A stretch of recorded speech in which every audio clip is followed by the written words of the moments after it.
Hello everyone, welcome to पढ़ ले 11th। तो बच्चे कैसे हो आज आप लोग?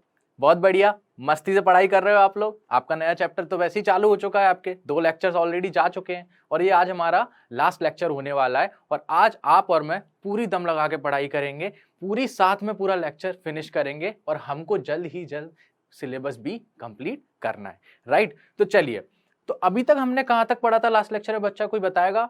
यस, हीट ट्रांसफर तक का हमने देखा था, वो भी कंडक्शन वाली चीज देखी थी कि कंडक्शन के थ्रू कैसे हीट ट्रांसफर होती थी, मींस बाय सॉलिड। उसमें भी हमने मेटल लिया था एज अ कंडक्टर, राइट? चलो, तो मैंने लास्ट क्लास में आपको एक होमवर्क क्वेश्चन दिया था बच्चों, दिया था बिल्कुल। चलो पहले अपन होमवर्क क्वेश्चन कर लेते हैं, देन हम देखते हैं कि आज हम क्लास में क्या करेंगे और कैसे इस चैप्टर को एंड की तरफ लेके जाएंगे। चलो, होमवर्क क्वेश्चन में हमको आपको दिया गया था, एक क्वेश्चन दिया है, देखो क्या दिया था, completed A completed 100 watt heater is used for 5 minutes to heat some water from 20 degree centigrade to 50 degree Celsius. ठीक है? What is the mass of water and the specific heat capacity of water is 4.2. ठीक है? ये हमारा heat capacity का question था बच्चों। इसमें बोला गया था जो पावर हमें दी जा रही है, इतनी पावर है। पावर कितनी गिवन है हमें बताओ बच्चों? 100 वॉट। ठीक है? पावर इक्वल्स टू क्या होता है? एनर्जी अपॉन टाइम, और हीट भी एक टाइप की एनर्जी है। इसको हमने क्या किया, देखो सीधे लिख दूं, P इंटू टी, ये हमारी एनर्जी हो जाएगी, equals to MC delta T. बोलो कुछ गलत लिखा? नहीं लिखा। उतनी ही हीट जितने टाइम के लिए हीटर को चलाया गया, उतना ही वो 20 डिग्री सेल्सियस से 50 डिग्री सेल्सियस में कन्वर्ट कर देगा। तो पावर हमें कितना दिया? 100, राइट? टाइम कितना दिया? 5 मिनट के लिए चलाया गया हीटर। सेकंड्स में कन्वर्ट करूंगा तो 60 का इंटू करूंगा, इक्वल्स टू मास वाटर का हमें नहीं पता कितना कन्वर्ट हुआ है, स्पेसिफिक हीट कैपेसिटी हमें पता है 4.2 इंटू डेल्टा टी कितना हो जाएगा?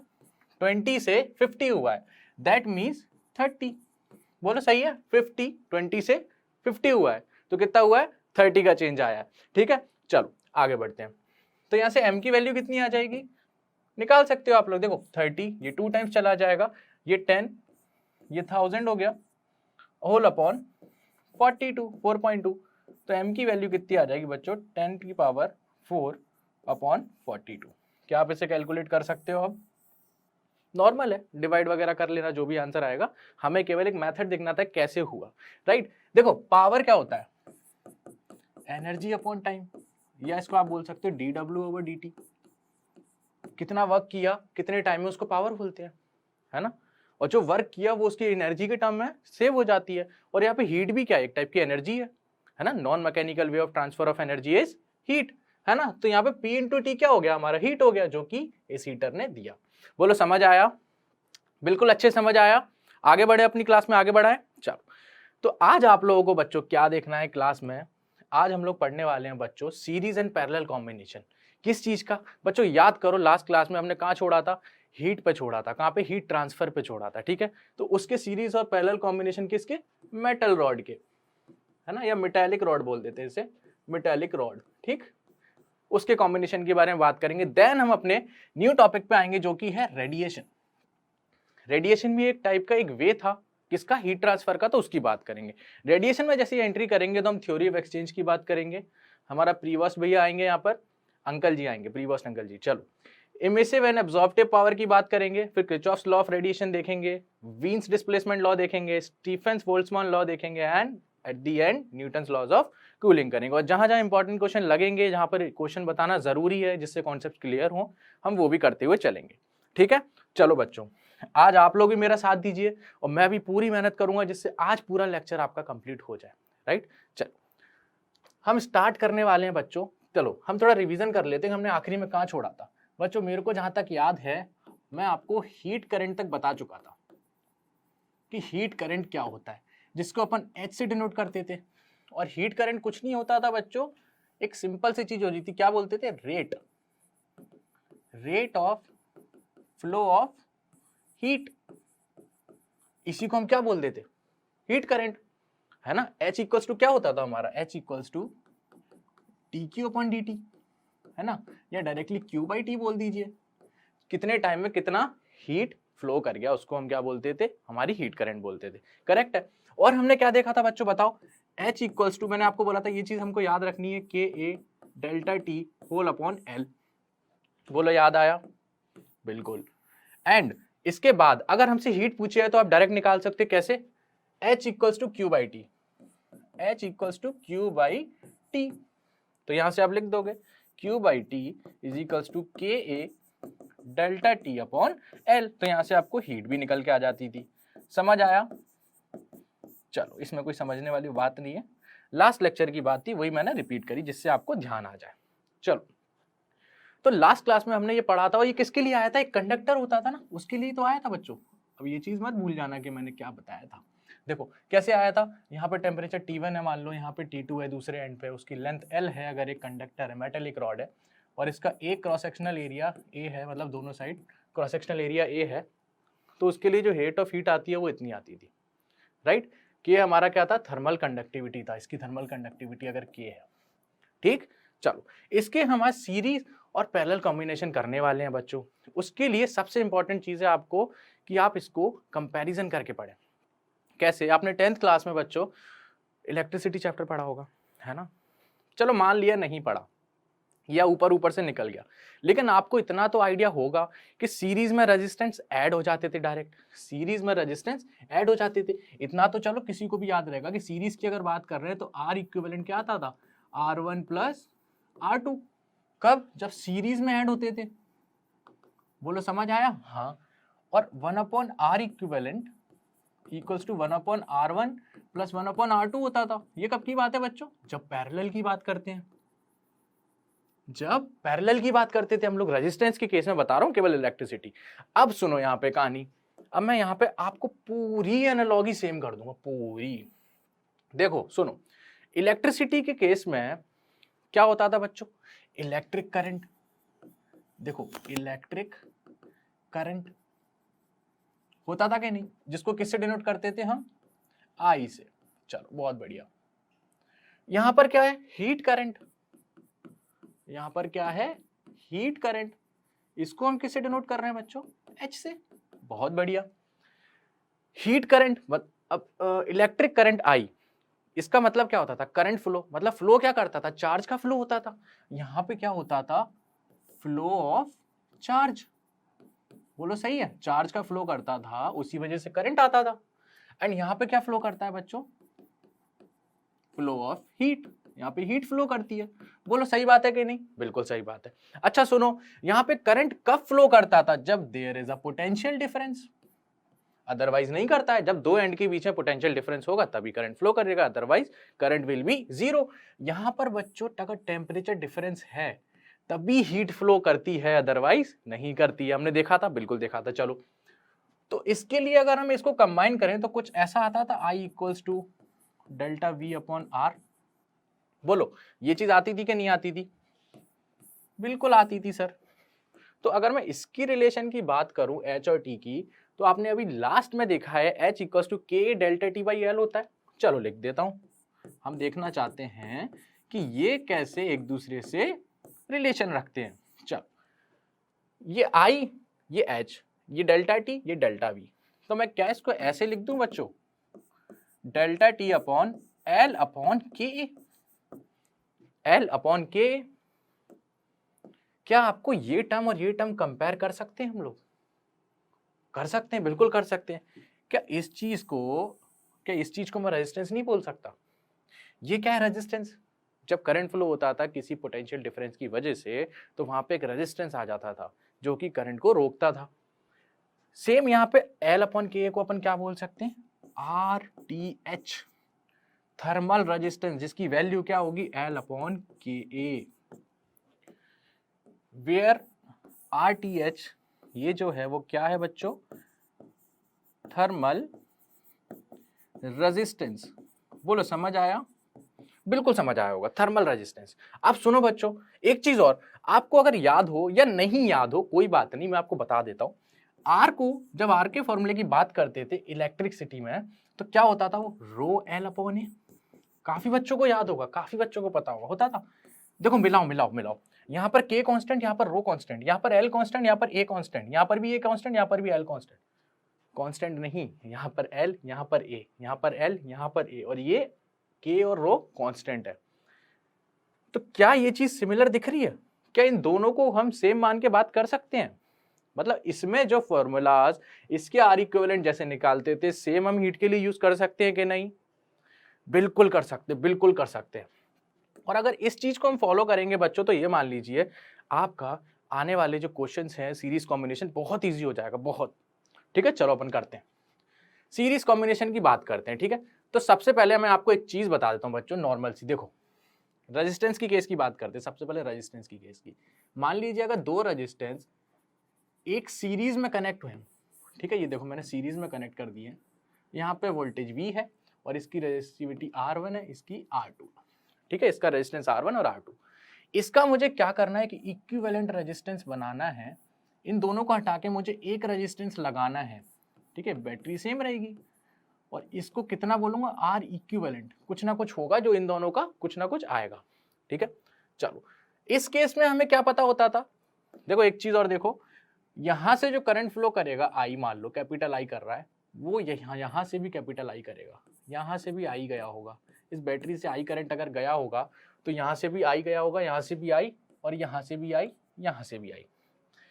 एक ही वायर दिख रहा है मुझे, पूरे में एक ही वायर दिख रहा है, तो करंट भी सेम जाएगा, ऐसे याद रखो इस चीज को।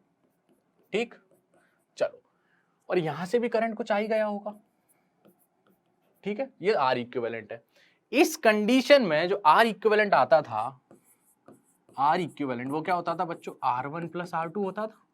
बोलो ये चीज समझ आई? मैंने ये क्यों लिखा है पता है? अभी आपको कंडक्टिविटी के लिए इसमें थर्मल कंडक्टिविटी पूछी जाएगी, जब रॉड का कॉम्बिनेशन लगाएंगे तो K इक्विवेलेंट पूछा जाएगा। यहां से चीजें एकदम सिंपल हो जाएंगी, एकदम सिंपल, चुटकी में आंसर निकालोगे। ठीक है, ये होता था। अब सुनो, इसी को कंपैरिजन करके मैं आपको इसका बताता हूं। मान लो मेरे पास दो मेटेलिक रॉड है, देखो एक ये रही, ठीक है, और एक और मान लो ऐसी लगी हुई है, एक और। ठीक है, चल मेटेलिक रॉड है, इसमें हमें क्या क्या गिवन है बच्चों? इसमें हमें गिवन है कि इसका क्रॉस सेक्शनल एरिया A है, इसका भी क्रॉस सेक्शनल एरिया A है और दोनों चिपके हुए हैं। ठीक है, इसकी लेंथ मान लो L1 है, इसकी लेंथ L2 मान लो, इसकी थर्मल कंडक्टिविटी जो कि K है K1 मान लो, इसकी K2 मान लो, और इस पॉइंट का टेम्परेचर T1 और इस टाइम का टेम्परेचर T2। बोलो समझ आया? जैसे यहाँ पे वोल्टेज का डिफरेंस है तभी करंट फ्लो हो रहा है ना, यहाँ पे टेम्परेचर डिफरेंस होता था। ठीक है, ये दोनों क्या आपको सीरीज में लगे हुए दिख रहे हैं, दो कंडक्टर? अगर मैं एक रेजिस्टेंस देखूं, ऐसी कंडक्टर भी दिख रहे हैं। ठीक है, इसका हमसे बोला गया इक्विवेलेंट बनाओ, तो इक्विवेलेंट कैसे बनेगा? ऐसा बनेगा, देखो एक बनाना है कंडक्टर, केवल एक। अब सुनो, इन दोनों को एक कंडक्टर बनाना है तो लेंथ कितनी होगी, L1 प्लस L2। एरिया तो A ही रहेगा क्योंकि जितना क्रॉस सेक्शन का उतनी एक बना दिया है।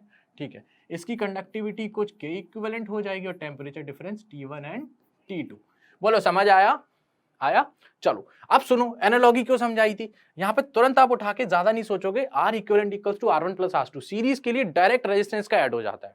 ठीक है, ये चीज याद रखेंगे। तो मैं क्या यहाँ पर भी वही चीज लिख सकता हूं, कैसे? R इक्विवेलेंट थर्मल का बच्चों is equals to R1 thermal plus R2 thermal. बात तो वही है, बात तो वही है ना। चलो आगे बढ़ते हैं। अब सुनो, यहां से पहले R1 निकालो आप। देखो मैं तो डायरेक्ट सॉल्व कर दूंगा इसको, मैं सोचूंगा भी नहीं, मैं आपको बता रहा हूं क्या सोचोगे। सुनो, यहां से पहले R1 निकालो, यहां से R1 निकालो, तो R1 कितना आएगा, R1 TH। देखो TH इसलिए देख रहा हूं कि आपको पता लगे कि थर्मल का है। ठीक है, RTH कितना आएगा, बोलो अभी क्या निकाला था, देखो RTH L/K। ठीक है, क्या लिखोगे, L पहले वाले के लिए L की लेंथ L1/K1A, बिल्कुल सही। R2 की जगह क्या लिखोगे, R2TH L2/K2A। बोलो सही है, बिल्कुल सही है। इसके लिए बोलो R इक्विवेलेंट TH क्या हो जाएगा, लेंथ कितनी है, L1 plus L2/K equivalent into area. बोलो समझ आया? आया? इनको उठा के इसमें रख दो, इनको उठा के इसमें रख दो, कितनी देर लगेगी बोलो? तो यहाँ पे क्या आ जाएगा, R इक्विवेलेंट TH ये हो गया, तो देखो L1 plus L2 whole upon K equivalent A is equals to RTH R1 TH, मतलब थर्मल रेजिस्टेंस क्या है R1 का, L1 अपॉन K1A, और ये क्या है L2 अपॉन K2A। ठीक, क्या यहाँ से A कॉमन लेके कट जाएगा, बिल्कुल कट जाएगा। तो ऐसे K इक्विवेलेंट डायरेक्ट लिख दूं बच्चों, यह आएगा L1 plus L2 whole upon L1 upon K1 plus L2 upon K2। कितना सिंपल हो गया, यहां से कितना सिंपल हो गया, कितना सिंपल हो गया। आपको ये याद रखने की जरूरत ही नहीं है, आपको ये याद रखने की जरूरत नहीं है, मैं यही समझा रहा हूं। आप डायरेक्टली कर सकते हो। कैसे कैसे कर सकते हो डायरेक्टली? 2 दिए 3 दिए, कोई भी लेंथ है, इसका R1 निकालो, इसका R2 निकालो, सीरीज में है तो R1 प्लस R2 कर दो और ऐसे लिख दो, आ जाएगा के इक्विवेलेंट। बिल्कुल मजा आया। चलो आगे बढ़ते हैं, अपन पैरेलल की बात कर लेते हैं। पैरेलल में भी सेम कंडीशन, अगर 2 रेजिस्टेंस पैरेलल में है ऐसे, ठीक है, इसको दिखाई दे रहा है बिल्कुल। चलो ठीक, तो इसका रेजिस्टेंस R1, इसका R2 मान लेते हैं और वोल्टेज भी है कुछ, ठीक मान लेते हैं। अब सुनो, इस कंडीशन में एक वायर दिख रहा है आपको? नहीं, मुझे तो 2 दिख रहे हैं। देखो यहां से अगर करंट आई जा रहा है तो यहां भी आई तो आया ही होगा। 2 वायर दिख रहे हैं, देखो एक इधर एक ऊपर की तरफ। तो मान लो यहाँ करंट कुछ I1 गया और इधर चला गया I2, कोई बात नहीं। देखो अब सुनना, यहां से भी करंट I2 जाएगा, एक ही वायर है, और यहां से तो I1 आ ही रहा था, और I1 और I2 मिलके क्या आ जाएगा, यहाँ पे I आ जाएगा, वापस आ गया करंट उतना ही। आ गया, समझ आया? मेरा कहने का मतलब है जब वायर डिवाइड हुए तो करंट भी डिवाइड हो जाएगा। खैर छोड़ो, वो हमारी चीज की बात नहीं है। इसका हमें एक इक्विवेलेंट रेजिस्टेंस बनाना है ऐसे, ठीक। चलो ये बनाया मैंने इक्विवेलेंट रेजिस्टेंस इसका, ठीक। और इसका आर इक्विवेलेंट कितना बोल दिया मैंने? आर इक्विवेलेंट कुछ बनाया है, इसकी वोल्टेज भी V है और यहाँ से भी करंट कितना निकल रहा है बच्चों? I आ रहा है, ठीक है। इस केस में जो रेजिस्टेंस आता था इक्विवेलेंट, वो कैसे निकलता था? 1 upon R equivalent is equals to 1 upon R1 plus 1 upon R2। भाई पैरेलल के केस में तो ऐसे ही ऐड होता है, मेरे को तो इतना ही पता है ना। चलो सेम केस हम लोग करने वाले हैं किसके लिए? जैसे अभी किया था मेटेलिक रॉड के लिए। मान लो एक रॉड मेरे पास है जिसकी लेंथ L है और क्रॉस सेक्शनल एरिया कुछ A1 है, ठीक है। एक दूसरी रॉड और ले लो यहाँ पर जो पैरेलल में ही कनेक्टेड है इसके, इसका एरिया A2 है और लेंथ तो इसकी भी L मान लेते हैं, ठीक है। इसकी कंडक्टिविटी मान लीजिए K1 है और इसकी K2 है, ठीक। इसी के सेम हमें एक इक्विवेलेंट कंडक्टर बनाना है, कुछ ऐसा बनेगा, एक के ऊपर एक है, इनका एरिया क्या हो जाएगा? A1 प्लस A2, बिल्कुल सही। लेंथ तो L ही रहेगी और K इक्विवेलेंट, ठीक। यहाँ पे टेम्परेचर डिफरेंस T1, यहाँ पे T2, यहाँ पर भी T1, यहाँ पर T2। अब इस केस में भी सेम होगा as resistance, 1 upon R equivalent equals to 1 upon R1 plus 1 upon R2। इसके लिए तो फिर मैं क्या कर लूँ, सीधे सीधे वही R1TH निकाल देता हूँ। R1TH क्या आएगा? L अपॉन K1A1, ठीक है। R2TH क्या आएगा बच्चों? R2TH क्या आएगा? देखो R2TH भी सेम ऐसे ही आ जाएगा, L अपॉन K2A2, बिल्कुल सही। एंड R इक्विवेलेंट TH कितना आएगा?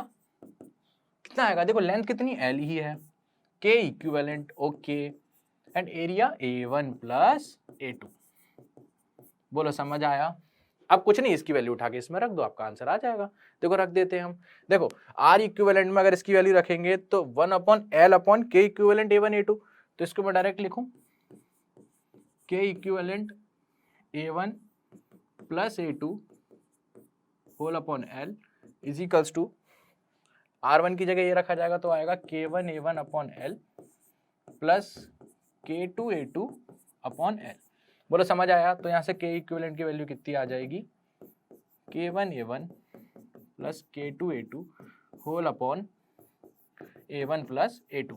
L कॉमन लेके कट जाएगा, ये नीचे आ जाएगा, ठीक। यहाँ से आपका पैरेलल का आ गया, ठीक है। तो इस टाइप से आप रेजिस्टेंस के बेसिस पे सीरीज और पैरेलल कॉम्बिनेशन के क्वेश्चंस भी कर सकते हो अगर आपसे पूछा जाए तो। चलो इस पे एक क्वेश्चन कर लेते हैं, तब आपको समझ आ जाएंगी चीजें कैसे क्या बोली गई हैं। चलो 2 मेटेलिक रॉड दी गई हैं हमें जिनकी लेंथ L और 3L है और सेम क्रॉस सेक्शनल एरिया है और कनेक्टेड इन अ सीरीज, ठीक है। पहले कनेक्ट कर देते हैं। मान लीजिए 2 रॉड मैंने मान लिया, ठीक है बच्चों। एक रॉड ये है और एक रॉड ऐसे ही क्रॉस सेक्शन में कनेक्टेड है, ठीक है। इसकी लेंथ दी गई है L, इसकी लेंथ 3L, ठीक है। And cross sectional area same, okay. इसका क्रॉस सेक्शनल एरिया A, ठीक है।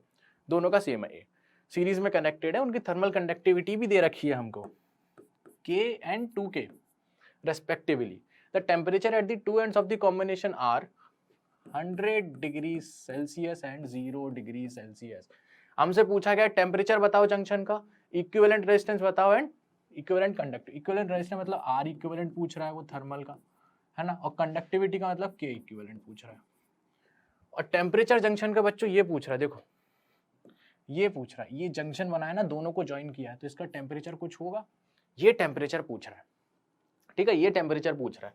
अब सुनो, यहाँ पे क्या चीज याद आएगी आपको, देखो अगर सीरीज में होता है तो करंट तो सेम फ्लो करता है ना दोनों रेजिस्टेंस में, तो क्या इस कंडक्टर के केस में भी सेम हीट फ्लो करेगी दोनों साइड? मतलब यहां से मान लिया, अगर मैंने यहां मान लिया कि इसमें कुछ हीट फ्लो कर रही है वो H1 है, और इसमें मान लेते कुछ हीट फ्लो कर रही है H2 है, तो मैं क्या बोल सकता हूँ H1 is equals to H2। Same बात है, सेम एरिया है, दोनों स्टडी, और पूरी बात स्टडी स्टेट की चल रही है, मैंने लास्ट क्लास में बता रखा है, स्टडी स्टेट की बात चल रही है बच्चों। स्टडी स्टेट, जितना टेम्परेचर बढ़ाना था बढ़ा के बैठा हुआ है, पूरी हीट फ्लो करा रहा है वो, ठीक। तो H1 क्या होता था, K, इसका बता रहा हूँ H1 K A, delta T कितना लोगे 100 माइनस T। ये ज्यादा बड़ा है, ये हॉट साइड है, ये कोल्ड साइड है, यहाँ से यहाँ हीट फ्लो होगी, तो यहाँ का टेम्परेचर कुछ ना कुछ यहाँ से तो कम होगा और यहाँ से ज्यादा होगा, तो 100 minus T whole upon length L is equals to H2 के लिए क्या लिखोगे, K की जगह 2K, एरिया सेम है, delta T T minus 0 whole upon L की जगह 3L। बोलो समझ आया? बिल्कुल आया। यहाँ से कैंसिल आउट कर दो इन चीजों को, आपका आंसर आ जाएगा।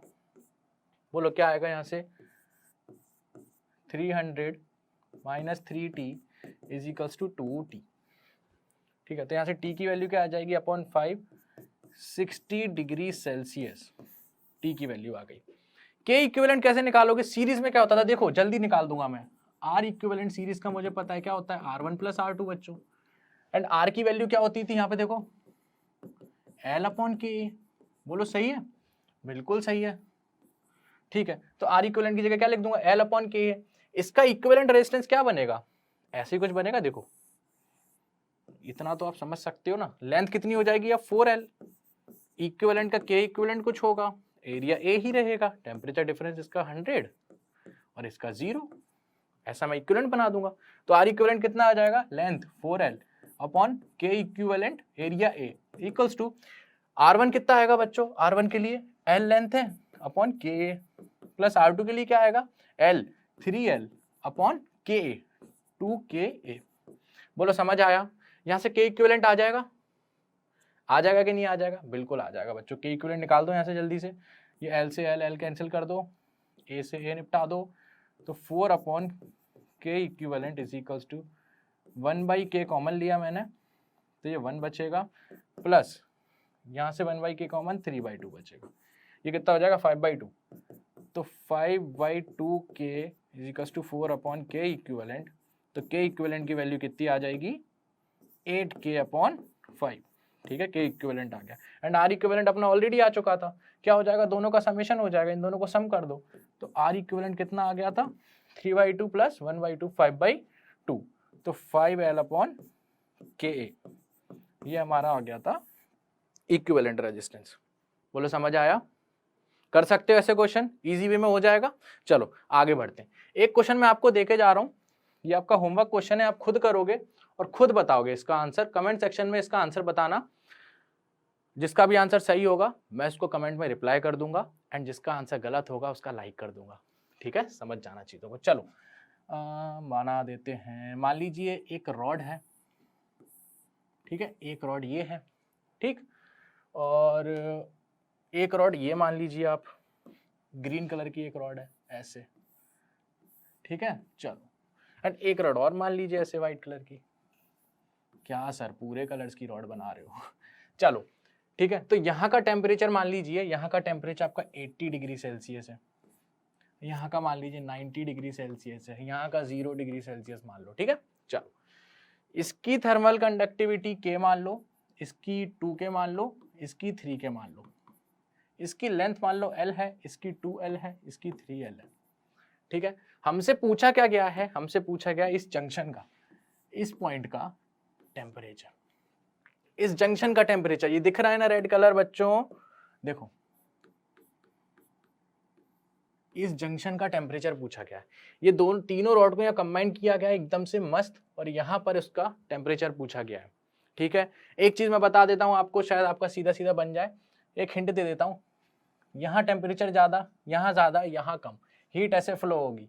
ठीक है, मान लो यहाँ से कोई हीट निकल रही होगी, यहाँ से H1 मान लो, यहाँ से H2 मान लो, और यहाँ से H3, तो H1 plus H2 equals to H3, answer आ जाएगा।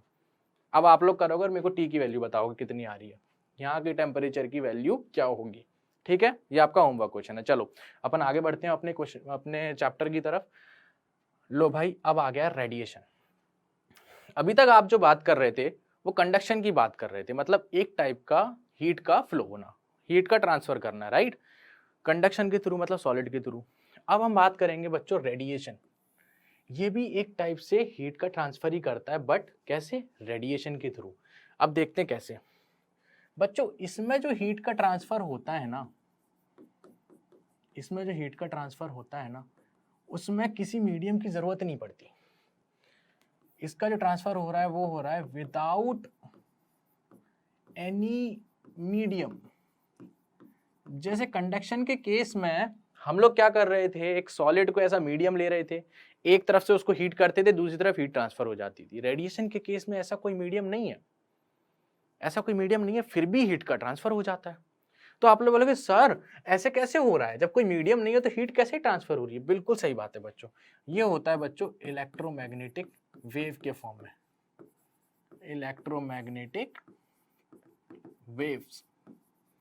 अब आप लोग बोलोगे इलेक्ट्रोमैग्नेटिक वेव्स क्या होता है बच्चों। बच्चों ये आपके 12th क्लास का चैप्टर है, पूरा का पूरा एक चैप्टर है, हम उस टाइम पढ़ेंगे। जैसे आप एक चीज मान लीजिए, जैसे लाइट की वेव्स होती हैं, है ना, एक अंधेरा है पूरे कमरे में एंड लाइट चली गई, मान लो लाइट चली गई, अंधेरा है और हमारे पास एक टॉर्च है। हम क्या करेंगे, टॉर्च जलाएंगे और देखेंगे, वो रखी है मोमबत्ती, तो ये क्या हुआ, हीट का ट्रांसफर कैसे हुआ, लाइट का ट्रांसफर कैसे हुआ, in the form of electromagnetic wave. आपने यहाँ जलाया, वहां पर आपको विजिबल होने लग गया, राइट।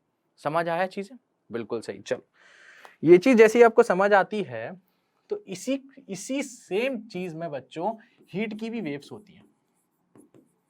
तो हीट भी in the form of waves, heat का ट्रांसफर हो जाता है, और उसी को हम हीट रेडिएशन बोलते हैं बच्चों। क्या बोलते हैं, हीट रेडिएशन, हीट रेडिएशन। इसका बड़ा नॉर्मल सा एग्जांपल जो हर टीचर देता है वो मैं आपको देने वाला हूं। जैसे मान लीजिए एक सन है, ठीक है, और ये है हमारा अर्थ, ठीक है। तो अर्थ पर सन की हीट आ रही है, लेकिन कैसे आ रही है बच्चों, बीच में तो पूरा का पूरा वैक्यूम है, यहां पर कोई मीडियम है, यहां पर कोई मीडियम है नहीं है, पूरा का पूरा वैक्यूम है, खाली पड़ा है। तो कैसे आ रहा है, in the form of electromagnetic waves. कुछ ऐसे ऐसे मान लीजिए, ऐसे ऐसे। अब वेव्स में किस किस टाइप का स्पेक्ट्रम आ रहा है वो हम बाद में बात करेंगे, उसकी अभी हमें जरूरत नहीं है। Like UV ray, infrared ray, visible ray, right, विवक्योर जैसे बोलते हैं, violet, indigo, red, blue, green, yellow, orange, red, है ना। तो इस टाइप की वेव्स हमारी अर्थ पे आती हैं और हम लोग उस हीट को फील करते हैं, तो इसी को बोलते हैं बच्चों हीट रेडिएशन, ठीक है। अब इस रेडिएशन को स्टडी करने के लिए हम सबसे पहले बात करेंगे, एक थ्योरी दी हमारे प्रीवोस्ट अंकल ने, अंकल बोलेंगे बड़े थे, ठीक है, प्रीवोस्ट अंकल ने हमें थ्योरी दी, उसको हम बोलते हैं प्रीवोस्ट थ्योरी ऑफ एक्सचेंज, ठीक है। देखो ये क्या बात बोल के गए, ये सुनो, इनने बोला all body emits heat radiation at all temperature. ये क्या बोल के गए, दुनिया की जितनी बॉडी है वो हीट को इमिट करती हैं। बोर्ड पे मत देखो, मेरी बात को सुनो, मेरी बात को सुनो। दुनिया की जितनी भी बॉडी है वो हीट इमिट करती हैं हर टेम्परेचर पे। मतलब ये पेन, ये मेरे पास ये रिमोट है, मेरी ये स्वेट शर्ट है, मेरी बॉडी है, ये बोर्ड है, आप लोग हो, स्क्रीन है, ये भैया हैं, सब लोग हैं, सबके सब हीट रेडिएट कर रहे हैं और किसी भी टेम्परेचर पे वो हीट रेडिएट होगी, ठीक है। इतने से मन नहीं भरा, उनने एक लाइन और बोली, all body absorb heat radiation at all temperature. इसका मतलब है एक बॉडी चाहे वो किसी भी टेम्परेचर पे हो, वो हीट को रेडिएट भी करेगी एंड एब्जॉर्ब भी करेगी, मतलब अपने अंदर से हीट निकालेगी भी in the form of radiation और अपने अंदर हीट को एब्जॉर्ब भी करेगी in the form of radiation. समझ आया। अब वो कितना हीट को एब्जॉर्ब करेगी या रेडिएट करेगी मींस निकालेगी, इमिट करेगी, वो किस पे डिपेंड करेगा बच्चों? वो डिपेंड करता है बच्चों मटेरियल पे। कोई मटेरियल 800 रेडिएशन एब्जॉर्ब कर लेता है और कोई मटेरियल 10 भी नहीं कर पाएगा। मटेरियल की अपनी अपनी प्रॉपर्टी है, समझ आया? ठीक है। और एक टेम्परेचर पे भी डिपेंड करता है बच्चों, जितना ज्यादा टेम्परेचर होगा उतना ज्यादा एमिशन होगा। बिल्कुल सही बात है। चलो, तो एक चीज मुझे बताओ, इसके बेसिस पे अगर मैं ये बोलूं कि सराउंडिंग का टेम्परेचर, मानना, मेरी बात सुनना ध्यान से, अगर मैं आपसे ये बोलूं कि सराउंडिंग का टेम्परेचर ज्यादा है as compare to a body temperature, देखो सुनो, मैं बोल रहा हूं बच्चों सराउंडिंग का टेम्परेचर ज्यादा है एज कंपेयर टू बॉडी का टेम्परेचर, ठीक है। फॉर एन एग्जाम्पल, एक रूम में कोल्ड ड्रिंक की बोतल रखी हुई है, कोल्ड ड्रिंक की बोतल ठंडी है और रूम नॉर्मल टेम्परेचर पे, तो क्या होगा, कुछ टाइम बाद आप आना थोड़ी देर बाद मम्मी से बात करके आना, कोल्ड ड्रिंक की बोतल गर्म नहीं, वो रूम टेम्परेचर पे आ जाती है। अब सुनो हुआ क्या, ठंडी थी कोल्ड बॉडी और हॉट बॉडी, सराउंडिंग का टेम्परेचर ज्यादा बॉडी का कम, इसका मतलब बॉडी क्या करेगी, सराउंडिंग से हीट लेगी, है ना, सराउंडिंग से हीट लेगी। लेकिन हमारे प्रीवियस भैया बोल चुके हैं कि कोई भी बॉडी है किसी भी टेम्परेचर पे हीट लेगी भी और देगी भी, दैट मीन्स इमिट भी करेगी एंड एब्जॉर्ब भी करेगी। तो यहां मैं क्या बोल सकता हूं बच्चों, यस यू आर राइट, कि बॉडी एब्जॉर्ब तो करेगी, हीट एब्जॉर्ब तो करेगी बट इमिट भी करेगी, लेकिन जो एब्जॉर्प्शन होगा बॉडी का वो ज्यादा होगा एज कंपेयर टू इमिशन। बोलो सेम चीज समझ आई? समझ आई? बिल्कुल सही। चलो, अगर मैं इसका वाइसी वर्सा बोल दूं, सराउंडिंग का टेम्परेचर कम है as compare to body temperature, इसका साइन पलट दूं, बस समझ रहे मेरी बात को, इसका साइन पलट दूं, कैसे, देखो मैं बोल दूं surrounding temperature is less than body temperature, तो इसका मतलब क्या हो जाएगा बच्चों, जैसे चाय है हमारे पास और रूम का टेम्परेचर है, तो क्या होगा, चाय भी ठंडी हो जाएगी किसी टाइम बाद, है ना। तो इसका मतलब क्या है, बॉडी क्या कर रही है, अब हीट को इमिट कर रही है, मतलब इमिशन हो रहा है। लेकिन ऐसा तो है नहीं कि एब्जॉर्प्शन नहीं हो रहा होगा, हमारे प्रीवियस भैया बोल चुके हैं, अंकल बोल चुके हैं, प्रीवियस अंकल बोल चुके हैं, तो इसका मतलब इमिशन ज्यादा होगा एज कंपेयर टू एब्जॉर्प्शन। बोलो समझ आया? हाँ। लेकिन बच्चों एक चीज बताओ, हमने अभी तक जितनी हीट पढ़ ली है उसमें हमने क्या देखा कि अगर एक हॉट बॉडी होती थी और एक कोल्ड बॉडी, अगर उसको मिक्स करते थे तो किसी ना किसी टाइम पे वो एक टेम्परेचर पे आ जाते थे, कॉमन टेम्परेचर पे, और जब टेम्परेचर सेम हो जाता था तो हीट का फ्लो तो रुक जाता था, राइट, रुक जाता था। तो क्या ये अगर हॉट सराउंडिंग का टेम्परेचर ज्यादा और बॉडी का टेम्परेचर कम मैं बोल रहा हूँ, तो इसका मतलब मैं ये बोल सकता हूँ surrounding as a hot body behave कर रही हो, ये कोल्ड बॉडी, ठीक है। तो कब तक ये एब्जॉर्ब करेगा, जब तक इसका टेम्परेचर सराउंडिंग के बराबर नहीं हो जाता, और जैसे ही टेम्परेचर सराउंडिंग के बराबर हो जाएगा तो क्या इसमें से हीट इमिशन या एब्जॉर्प्शन बंद हो जाएगा? सोच के बताना, सोच के बताना। केस नंबर 3, जब सराउंडिंग और बॉडी का टेम्परेचर सेम हो जाएगा, तब क्या होगा बच्चों, जो इमिशन होगा, जितना बॉडी इमिट करेगी उतना ही एब्जॉर्ब भी करेगी। कैसे? याद करो कंडक्शन का केस, रॉड को जब हम हीट करते थे तो वो कुछ अपना टेम्परेचर बढ़ाता था, कुछ आगे हीट को ट्रांसफर कर देता, दैट मीन्स कुछ ना कुछ इमिट कर रहा है, कुछ ना कुछ एब्जॉर्ब कर रहा है। लेकिन एट दी एंड कहानी क्या होती थी, वो एब्जॉर्प्शन कर चुका होता है, पूरा कर लेता है, जितना उसको करना है कर लिया। अब जितनी हीट उसको आ रही है, जितनी वो ले रहा है, एब्जॉर्ब कर रहा है, उतनी इमिट कर देता था। सेम कंडीशन यहाँ है, सेम कंडीशन यहाँ है। इस टाइम पे आते आते जब उनका बॉडी का टेम्परेचर सेम हो जाएगा तो जितना वो एब्जॉर्ब कर रहे हैं फ्रॉम द सराउंडिंग उतना ही इमिट कर देंगे। चीज समझ आई? बिल्कुल समझ आई, क्लियर हुआ? बहुत बढ़िया बच्चों, बहुत बढ़िया। चलो, तो यहां से हमें ये एक चीज पता लगी कि सारी दुनिया की बॉडी हीट को रेडिएट भी करती है, कोई भी टेम्परेचर हो, और एब्जॉर्ब भी करती हैं, एंड बराबर से एब्जॉर्ब और इमिट भी करती हैं। कब? जब दोनों का टेम्परेचर बराबर हो जाए। चलो, इसके बाद हमारी एक टर्म आती है बच्चों, इमिसिव पावर, जिसको हम ई से डिनोट करते हैं। हम इसको क्या बोलते हैं, मान लीजिए एक बॉडी है और ये कुछ ना कुछ हीट रेडिएट कर रही है, मान लीजिए इमिशन की बात हो रही है ना, हीट इमिट कर रही है, मान लीजिए ऐसे हीट कुछ ना कुछ इमिट कर रही है, ठीक, चारों ओर से कर रही है, ठीक है। तो अगर मैं इसका हीट इमिशन को मैं Q से डिनोट कर रहा हूं, हीट इमिटेड, Q क्या है बच्चों, हीट इमिटेड, तो मैं क्या ये बोल सकता हूं Q is directly proportional to A, where A is the area of the body. बिल्कुल बोल सकता हूं बच्चों, जितना ज्यादा एरिया होगा बॉडी का उतनी ज्यादा हीट इमिट होगी, बिल्कुल करेक्ट है। एक चीज और बोल सकता हूं, Q is directly proportional to time, जितने ज्यादा टाइम के लिए आप देखोगे उतनी ज्यादा बॉडी हीट को प्रोड्यूस करेगी। तो यहां से मैं Q directly proportional to AT बोल सकता हूं, बिल्कुल बोल सकते हो सर। अगर मैं प्रोपोर्शनलिटी हटाऊं तो मेरा एक टर्म आता है EAT। अब आप समझ गए होगे, where E is the emissive power, E is the emissive power. And बच्चों ये मटेरियल पे भी डिपेंड करता है।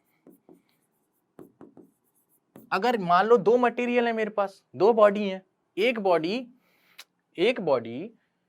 100 रेडिएशन निकाल रही है, दूसरी बॉडी 60 निकाल रही है, भले सेम टेम्परेचर पे हो, तो बॉडी पे डिपेंड करेगा कौन कितना निकाल रहा है, राइट। समझ आई चीज को, बिल्कुल समझ आया। इसके बाद एक चीज और आती है, स्पेक्ट्रल इमिसिव पावर। बच्चों जब अभी मैं आपको बताना चाह रहा था लेकिन मैंने नहीं बताया, बॉडी जैसे E है, इमिसिव पावर आपके टेम्परेचर पे भी डिपेंड करती है बच्चों, टेम्परेचर पे भी डिपेंड करती है। जितना ज्यादा टेम्परेचर होगा उतनी ज्यादा इमिसिव पावर होगी, लेकिन कैसे डिपेंड करती है ये आप आगे देखने वाले हो। यही होता है बच्चों स्टीफन्स बोल्ट्जमैन लॉ, ठीक है, तो उसको हम देखेंगे। इसके बाद एक टॉपिक और आता है बच्चों, इसको बोला जाता है हमारा स्पेक्ट्रल इमिसिव पावर। इसको हम ई लैम्डा से डिनोट करते हैं। अब सुनो ये चीज क्या है, मान लो ये बॉडी है, इसी बॉडी को मान लो, और ये बॉडी मान लीजिए 200 रेडिएशन निकाल रही है, रेडिएशन को मैं रेड लिख देता हूं RAD, ठीक है, 200 रेडिएशन निकाल रही है, ठीक है। मान लीजिए 200 में से इसने एक वेवलेंथ है जिसका λ1, उसकी रेडिएशन ये निकाल रही है 60, और एक है λ2 उसके निकाल रही है 40, और एक है λ3 जिसके निकाल रही है 100। समझ आया, ठीक है। ये क्या है बच्चों, हीट रेडिएशन हो रहा है तो अलग अलग टाइप की हीट रेडिएशन मतलब क्या, वेव्स, इलेक्ट्रोमैग्नेटिक वेव्स, ठीक है, अलग अलग टाइप की वेव्स होंगी, और वेव है तो वेवलेंथ तो होगी होगी, है ना। तो ये जो 200 रेडिएशन निकाल रहा है वो कुछ 3 टाइप की वेव्स निकाल रहा है, उनमें से एक λ1 वाली, एक λ2 और एक λ3। लेकिन सबसे ज्यादा किसकी निकाल रहा है बच्चों, वो सबसे ज्यादा λ3 की निकाल रहा है, 100 निकाल रहा है। तो इसका मतलब emissive power of λ3 is greater than emissive power of λ1 is equals to emissive power of λ2। जिसकी ज्यादा निकल रही है क्या, रेडिएशन, किसकी वेवलेंथ की निकल रही है, उस वेवलेंथ की ज्यादा है, मतलब उतने पे बॉडी किसकी सबसे ज्यादा रेडिएशन निकाल रहा है, इस वेवलेंथ की निकाल रहा है। समझ आया, किसका, λ3 का सबसे ज्यादा। तो ये होता है हमारा स्पेक्ट्रल पावर, राइट। और यहाँ पे अगर मैं E की यूनिट की बात करूं बच्चों, तो E की यूनिट क्या हो जाएगी, यूनिट Q, Q क्या है बच्चों, हीट, एंड अपॉन T हो जाएगा, तो ये जूल हो जाएगा अपॉन सेकेंड मीटर स्क्वायर, ठीक है। जूल पर सेकंड क्या होता है, वॉट, वॉट पर मीटर स्क्वायर। समझ आया, चलो आगे बढ़ते हैं हम। ऐसी बच्चों एक चीज और आती है एब्जॉर्प्टिव पावर, इसको हम स्मॉल a से डिनोट करते हैं। ये क्या होता है बच्चों, इसको देखो, मान लीजिए एक बॉडी है मेरे पास, ऐसे स्क्वायर की एक बॉडी मान लो, इसके ऊपर कुछ ना कुछ रेडिएशंस आ रहे हैं, ठीक है, मान लीजिए ऐसे कुछ ना कुछ रेडिएशंस आ रहे हैं, ठीक है। मान लीजिए इसके पास जो टोटल रेडिएशंस आ रहे हैं वो मान लीजिए इसके पास आ रहे हैं 100 रेडिएशंस, ठीक है, चलो 100 रेडिएशन मान लिया, ठीक, और ये उसमें से एब्जॉर्ब कर रहा है केवल 40 रेडिएशन। सुन रहे मेरी बात को, इस पे रेडिएशन कितने आए, इंसिडेंट कितने हुए 100, और ये एब्जॉर्ब कितने कर रहा है 40, केवल 40 एब्जॉर्ब कर रहा है। तो इसका मतलब जो A निकलता है वो A ऐसे निकलता है बच्चों, heat absorbed by body whole upon heat incident on body। बोलो समझ आया, बोलो समझ आया। इंसिडेंट कितनी हुई 100, इसके लिए अगर मैं एक ही बात करूं तो कितना आएगा, इंसिडेंट कितनी हुई, इंसिडेंट कितनी हुई 100, और उसने एब्जॉर्ब कितनी किया 40, तो इसकी जो ए की वैल्यू आएगी वो कितनी आ जाएगी बच्चों 0.4। यहां से मैं एक चीज बोल सकता हूं क्या, ए की वैल्यू मैक्सिमम टू मैक्सिमम 1 हो सकती है या उससे छोटी होगी,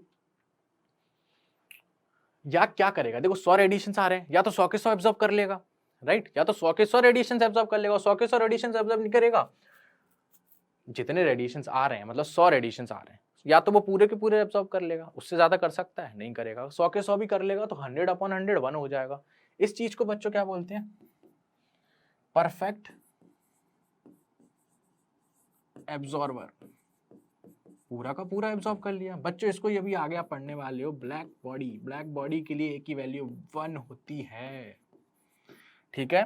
चलो, और एक चीज और बताओ, क्या इसकी वैल्यू 0 से छोटी हो सकती है, बिल्कुल नहीं हो सकती।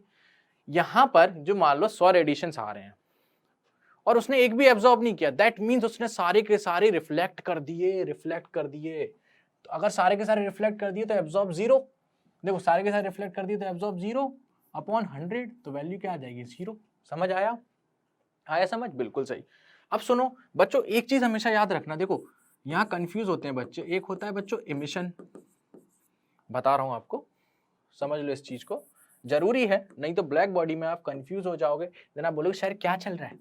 देखो एक होता है इमिशन, एक होता है रिफ्लेक्शन, इनके बीच में डिफरेंस जानना देखो, और एक होता है एब्जॉर्प्शन।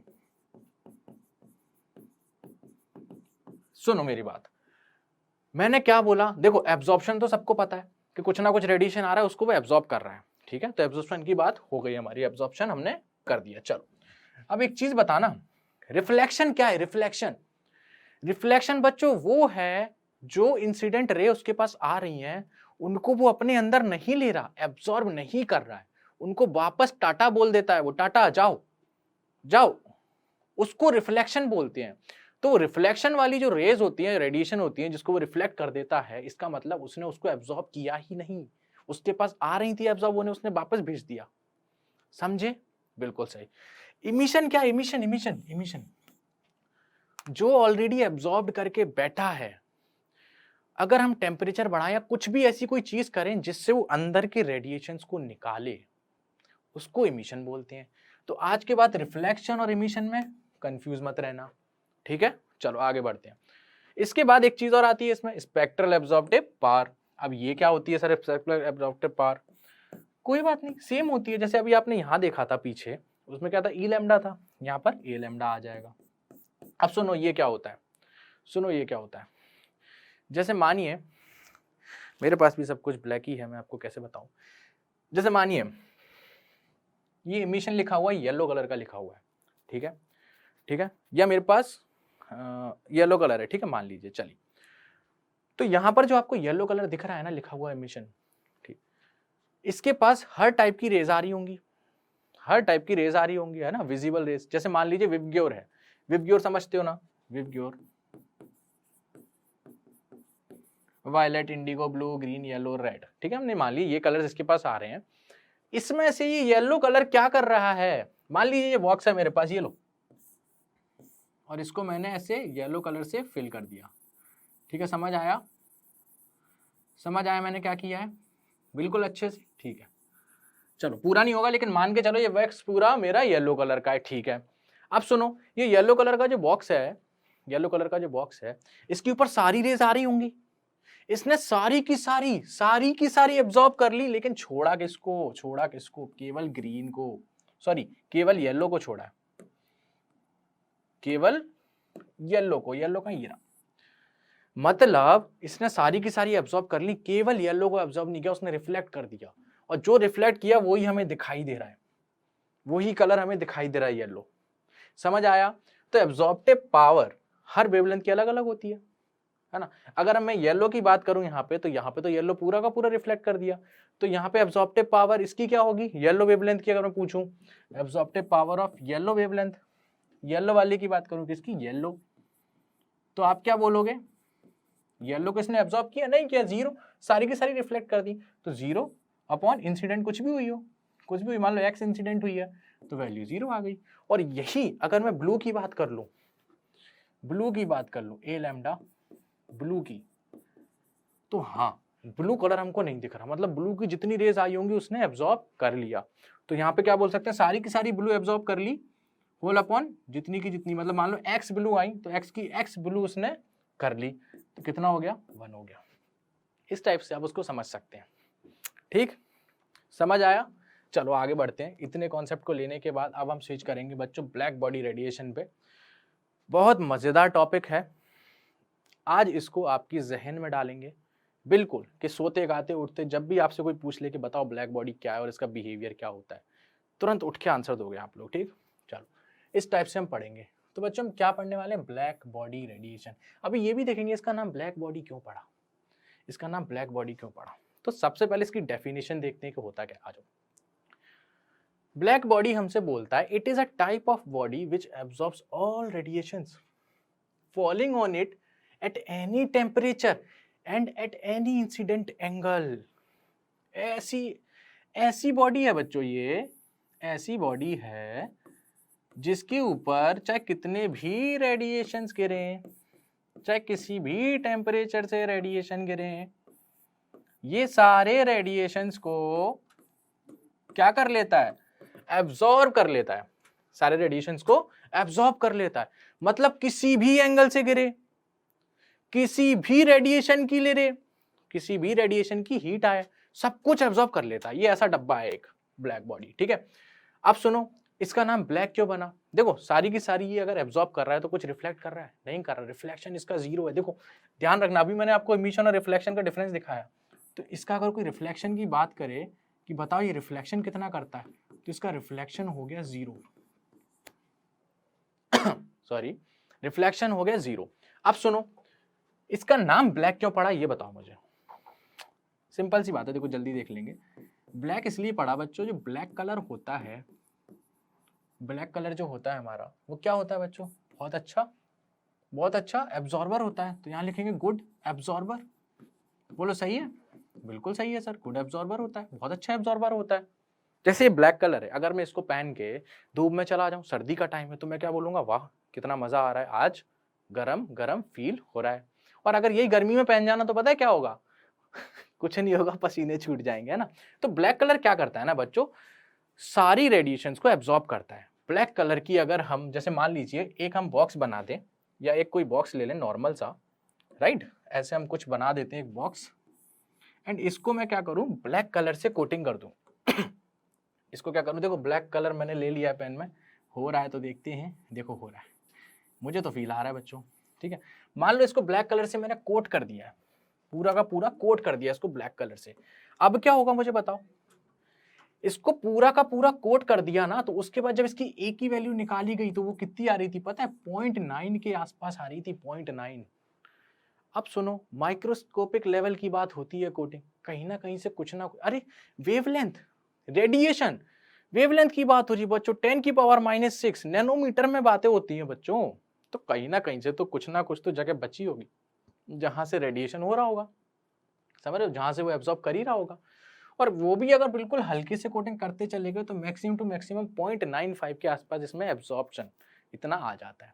ठीक है, तो हमने ब्लैक कलर को इसलिए बोला कि ब्लैक कलर क्यों रखा है इसका ब्लैक बॉडी, क्योंकि इसकी जो नॉर्मल वैल्यू होती है 0.95 के आसपास आ जाती है ना। और अगर आइडियल ब्लैक बॉडी की हम बात करें, एक ideal black body, ideal black body कैसे मतलब बच्चों,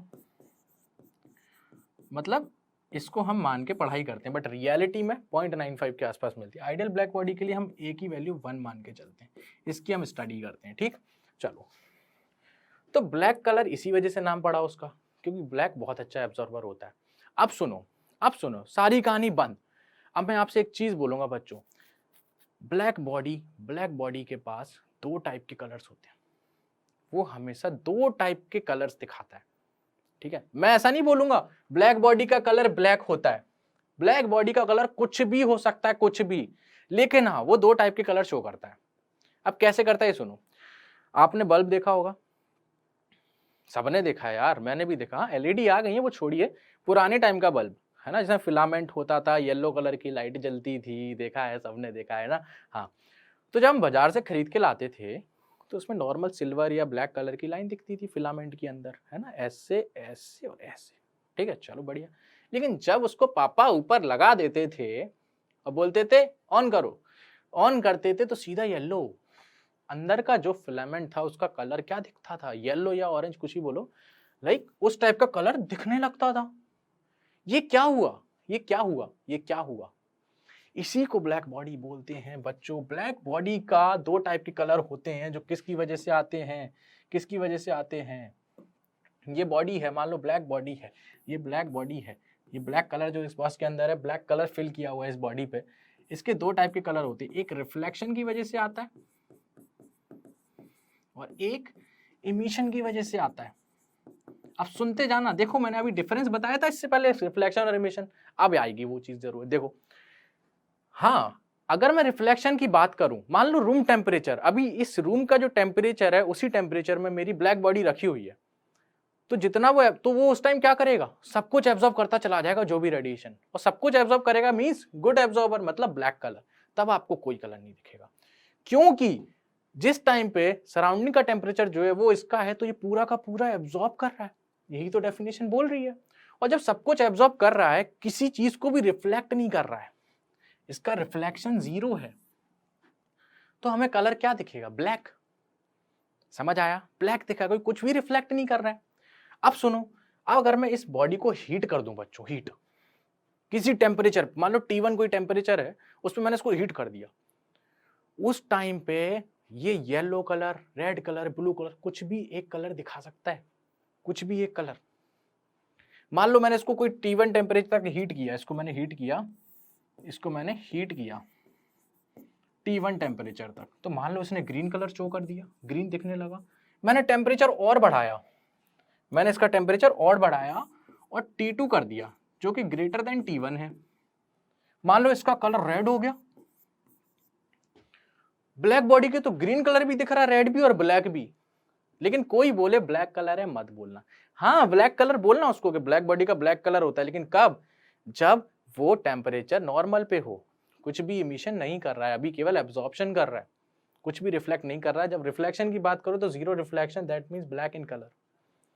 ठीक है, समझ आया, ब्लैक बॉडी क्लियर हुई। चलो ब्लैक बॉडी क्लियर होने के बाद बच्चों एक कॉन्सेप्ट और आता है, ब्लैक बॉडी का ए कितना होगा, 1, इस चीज में कोई कंफ्यूजन नहीं। एक चीज और देख लो, ए लैम्डा की अगर मैं बात करूं, lambda spectral emissive, spectral absorptive power, तो उसके लिए क्या लिखोगे, क्या इसको ही मैं 1 लिख दूं? अच्छा बच्चों क्यों लिखा 1, जल्दी से बताओ। अरे सर ब्लैक बॉडी है, इसमें ए लिखो या ए लैम्डा, बात एक ही है, क्योंकि जितनी भी वेवलेंथ की वेव सारी हैं, सबको वो एब्जॉर्ब कर रहा है, किसी को बाहर नहीं निकाल रहा है। इसलिए किसी भी वेवलेंथ के लिए ए की वैल्यू 1 होगी, जितनी भी उस पर आ रही हैं सबकी सब एब्जॉर्ब कर रहा है। जय माता दी, आने दो, जो भी आ रहा आने दो, पेटू है वो। ठीक है, चलो इतनी चीज क्लियर हुई ब्लैक बॉडी के बारे में, कोई दिक्कत नहीं होनी चाहिए बच्चों। अब हम आते हैं किरचॉफ्स लॉ ऑफ रेडिएशन। इन भैया ने क्या बोला इसकी हम बात कर लेते हैं। देखो सुनो, इसको मैं एक चीज से बताऊंगा। देखो मान लीजिए मेरे पास एक ये घर है या एक रूम मान लीजिए, इसके अंदर मैंने 2 बॉडीज रखी हुई हैं। देखो 2 बॉडीज कैसी रखी हुई, एक बॉडी ये है मेरे पास और एक बॉडी ये रखी हुई है, ठीक, ट्राइंगल शेप में। ठीक है, 2 बॉडीज रखी गई हैं, इसका कुछ टेम्परेचर है, इसका कुछ टेम्परेचर। लेकिन हमने कुछ टाइम बाद देखा, है ना, कुछ टाइम बाद देखा हमने, तो पूरे का टेम्परेचर T हो गया। मान लो ऐसे ही कि 2 बॉडीज को उठाया, किसी रूम में रख दिया, रूम का टेम्परेचर कुछ और था, इस बॉडी का कुछ और, इसका कुछ और, लेकिन जब रखे रहेगा तो कुछ टाइम का इक्विलिब्रियम आएगा, उस टाइम तक पूरी चीज का टेम्परेचर सेम हो जाएगा, रूम का भी, इन दोनों बॉडी का भी, बिल्कुल, है ना। ये दूसरी बॉडी जो थी ये बच्चों ब्लैक बॉडी थी, इसको मैंने ग्रीन कलर से बनाया है आपके सामने, तो ये क्या है, ब्लैक बॉडी मान लो इसको, ये मेरी ब्लैक बॉडी है। ठीक है, अब तो कोई भी कलर बनाऊं आपको फर्क नहीं पड़ता, क्योंकि ब्लैक बॉडी का कोई भी कलर हो सकता है। ठीक है, तो ये मैंने क्या बोला, बीबी, ब्लैक बॉडी। ठीक है, और ये नॉर्मल बॉडी है, नॉर्मल बॉडी, एनबी का मतलब नॉर्मल बॉडी। चलो, तो टेम्परेचर तो सबका सेम हो गया। ठीक है, तो इसका मतलब जितना एब्जॉर्ब कर रहे होंगे उतना इमिट कर रहे होंगे। ये तो रही ब्लैक बॉडी हमारी। सर ब्लैक बॉडी मतलब सब कुछ एब्जॉर्ब करती है बहुत ज्यादा। अगर ये 100 एब्जॉर्ब कर रही होगी, 100 रेडिएशन को एब्जॉर्ब, और ये नॉर्मल बॉडी मान लो 30 रेडिएशन को एब्जॉर्ब कर रही है, और टेम्परेचर सबका सेम हो चुका है, इक्विलिब्रियम, तो ये रेडिएट भी कितनी करेगी, इमिट कितनी करेगी, अरे इमिट कितनी करेगी, 30 ही करेगी बच्चों। जितना रेडिएशन वो एब्जॉर्ब कर रही है उतना ही इमिट करेगी। और यहाँ पे कितना करेगा, यहाँ पर इमिट कितना करेगा, उतना ही 100, है ना। और ये क्या था, एब्जॉर्प्शन था। समझ आया, बिल्कुल सही सर, सही बात बोल रहे हो आप तो।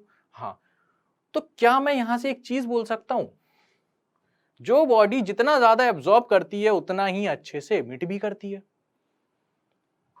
प्रूफ तो आपके सामने लिखा हुआ है, एक ब्लैक बॉडी थी, एक नॉर्मल बॉडी थी। ये 30 का रेडिएशन अगर ये क्या था, एब्जॉर्ब था।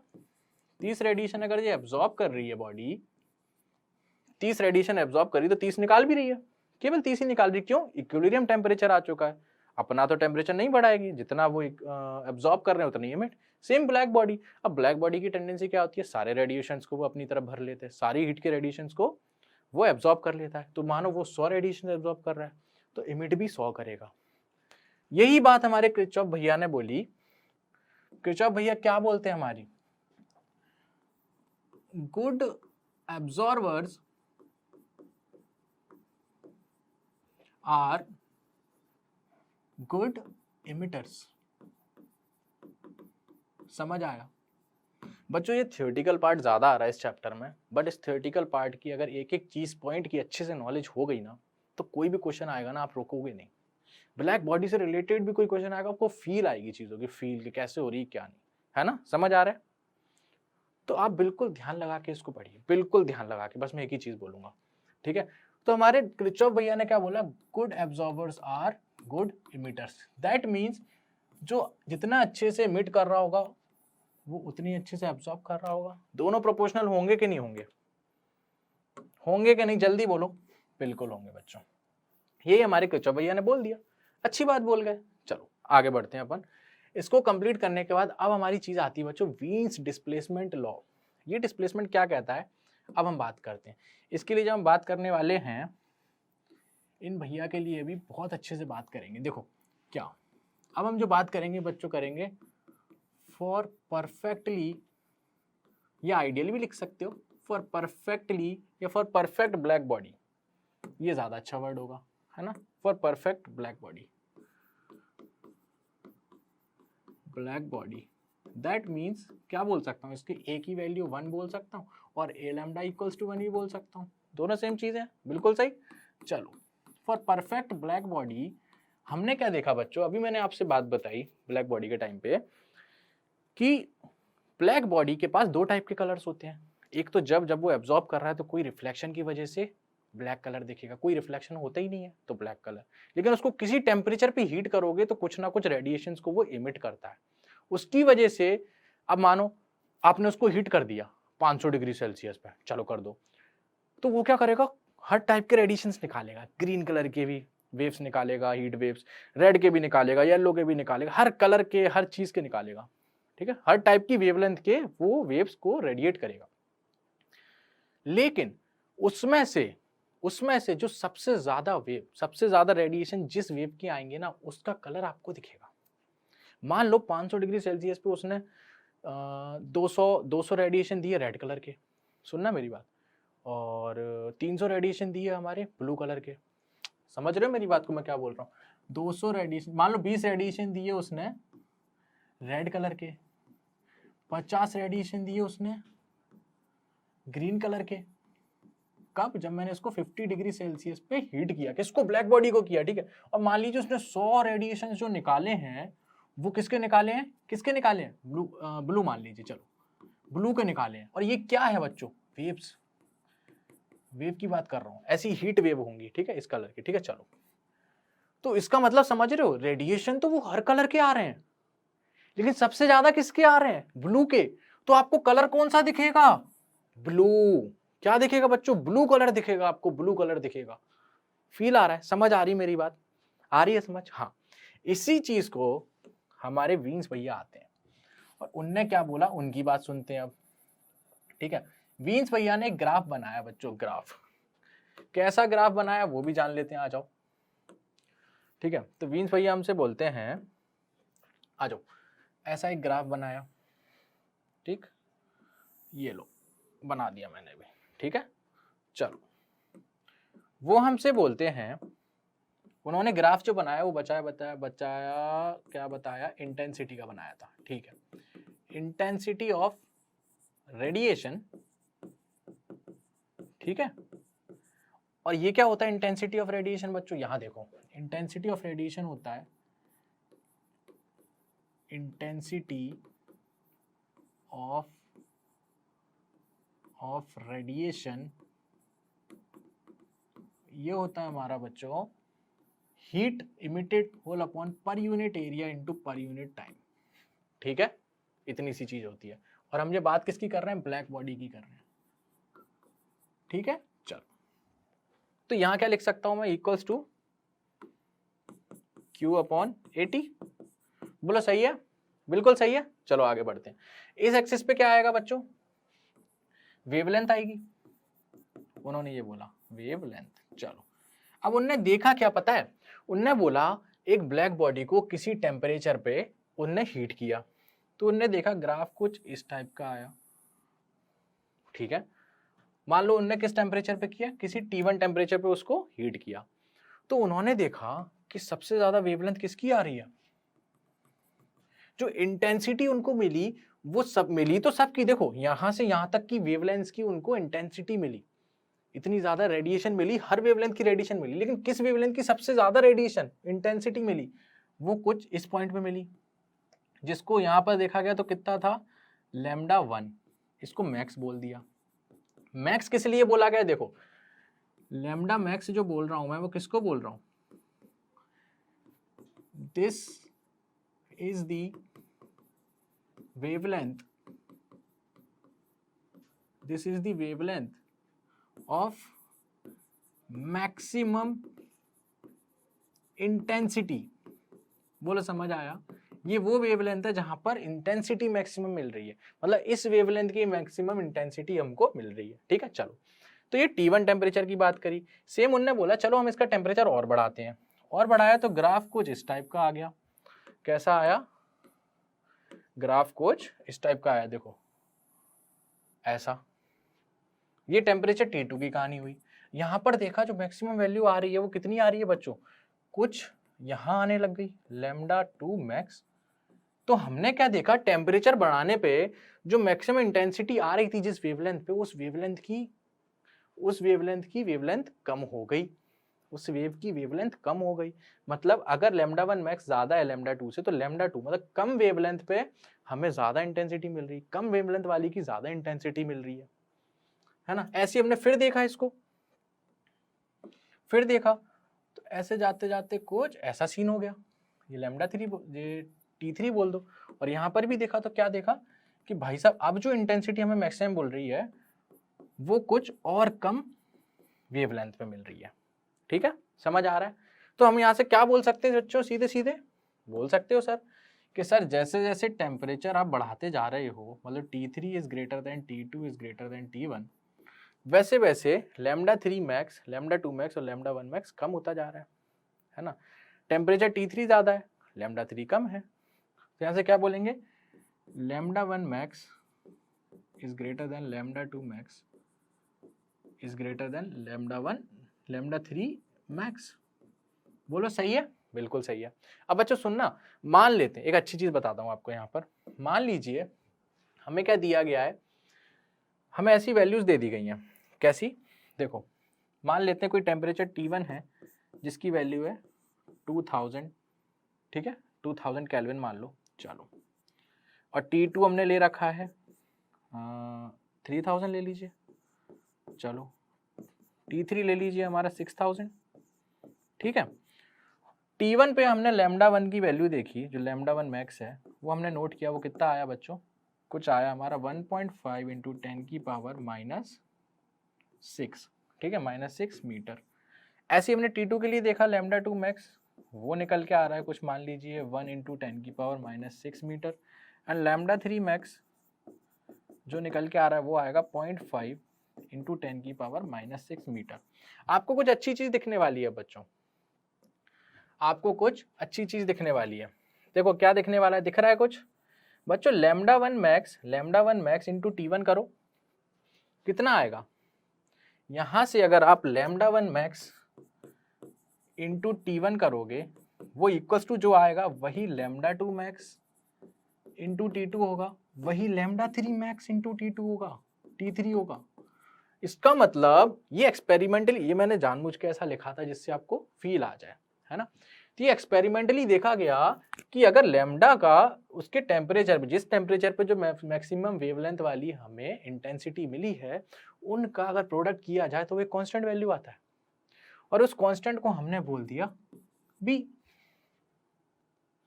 और b की वैल्यू बच्चों क्या होती है? 2.89 इंटू 10⁻⁻3। और इसकी यूनिट क्या होगी बच्चों? वेवलेंथ की ऐसा यूनिट मीटर इंटू टेम्परेचर की केल्विन। समझ आया? समझ आया। यही हमारे वीन्स भैया बोले, उनने एक लाइन और बोल दी, तो इसका मतलब lambda max is inversely proportional to temperature और lambda max is equals to B/T। बोलो समझ आया? इतनी सी बात थी, इतनी सी बात थी। बोलो समझ आई चीजें? ये हमारे वीन्स डिस्प्लेसमेंट लॉ है। अब एक चीज और सुनो बच्चों, यहाँ पर एक चीज और सुनो, एक चीज और सुनना। बोर्ड कम पड़ रहा है आज, देखते हैं। चलो, अगर एक चीज बताओ बच्चों, अगर मैं यहाँ पे एरिया अंडर द कर्व की बात करूं, एरिया अंडर कर्व, ऊपर लिख रहा हूं मैं एरिया अंडर कर्व, कौन सा कर्व? मान लो ये वाला कर्व, T1 टाइम के लिए देख रहा हूं, तो ये हमें क्या देगा बच्चों पता है? इंटेंसिटी दे देगा। इंटेंसिटी कौन सी? ये वाली इंटेंसिटी ऑफ रेडिएशन, ठीक है। तो हमने क्या देखा बच्चों, हमने क्या देखा कि अगर टेम्परेचर कुछ था, T था मान लो, और इसका टेम्परेचर मैंने 2T किया, दुगना किया, बस टेम्परेचर दुगना किया। मान लो अगर मेरा टेम्परेचर T था और मैंने टेम्परेचर चेंज करके 2T कर दिया, तो इनिशियल इंटेंसिटी अगर आई थी T टेम्परेचर पे 2 टाइम्स करने पे पता है 16 टाइम्स हो गई टेम्परेचर के, 16 टाइम। तो यहां से हमें वो एक्सपेरिमेंटली ये चीज पता लगी कि हमारी जो इंटेंसिटी है वो T⁴ के प्रोपोर्शनल है। देखो जैसे जैसे टेम्परेचर बढ़ रहा है, एरिया तो बढ़ ही रहा है, इतना तो समझ आ ही रहा है। देखो T1 टेम्परेचर पे ये एरिया मतलब इंटेंसिटी इतनी, और T3 पे देखो ये एरिया आएगा, ज्यादा ऊपर से आ रहा है, ज्यादा इंटेंसिटी, है ना। तो एक्सपेरिमेंटली क्या देखा गया कि किसी टेम्परेचर को बढ़ाने पे, दुगना करने पे इंटेंसिटी 16 टाइम हो रही थी। तो अगर यहाँ पे 2T कर देंगे तो 2⁴ 16 हो जाएगा, राइट। तो यहाँ से हमें पता लगा कि एरिया अंडर द कर्व हमारा T⁴ से बढ़ रहा है, और एरिया क्या है? इंटेंसिटी देगा हमें, ठीक है। यही बच्चों हमारा स्टीफेंस बोल्ट्जमान लॉ है, ठीक है। यही हमारा क्या है? स्टीफेंस बोल्ट्जमान लॉ है। चलो, ये तो वीन्स भैया ने बोल दिया था हमारी सारी बातें, समझ आया? ये वीन्स भैया ने बोल दिया था, ये हमारे बोल्ट्जमान भैया ने भी ये बात बोल दी थी, ठीक है। तो बोल्ट्जमान के लिए आपको क्या बोल सकते हो आप? देखो ये जो चीज अभी आपने करी है ना, ये सारी चीजें वीन्स डिस्प्लेसमेंट लॉ के लिए होंगी बच्चों, ठीक है। ये सारी चीजें, क्योंकि ये पेज आगे हो गया था, राइट। तो मैंने जो भी सारी चीजें अभी आपको ये बताई, ये ग्राफ वगैरह, ये सारी चीजें मैंने यहां तक आके आपको वीन्स डिस्प्लेसमेंट लॉ के बारे में बताया, ठीक है। चलो, अभी पूरा वीन्स डिस्प्लेसमेंट लॉ चल रहा है, राइट। अब जो स्टीफेंस बोल्ट्जमान लॉ जो करा रहे हैं, ये हमने यहां बात करी अभी, अभी केवल वीन्स चल रहा है ये, राइट। अब हमारा स्टीफेंस बोल्ट्जमान लॉ आएगा, राइट।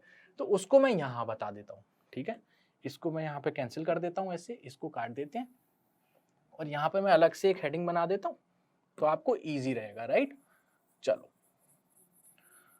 भाई, मिस्टेक एक स्लाइड आगे हो गई और मैं ध्यान नहीं दे पाया बच्चों, कोई बात नहीं, हम सब कुछ करने के लिए रेडी हैं, आप तो सर पढ़ाइए, ठीक है। तो इसको देखो मैंने काट दिया बच्चों, ठीक है। चलो अब सुनो, यहां पर मैं क्या बोलूंगा इसको, अब मैं चालू करूं। चलो, अब हम पढ़ने वाले हैं स्टीफन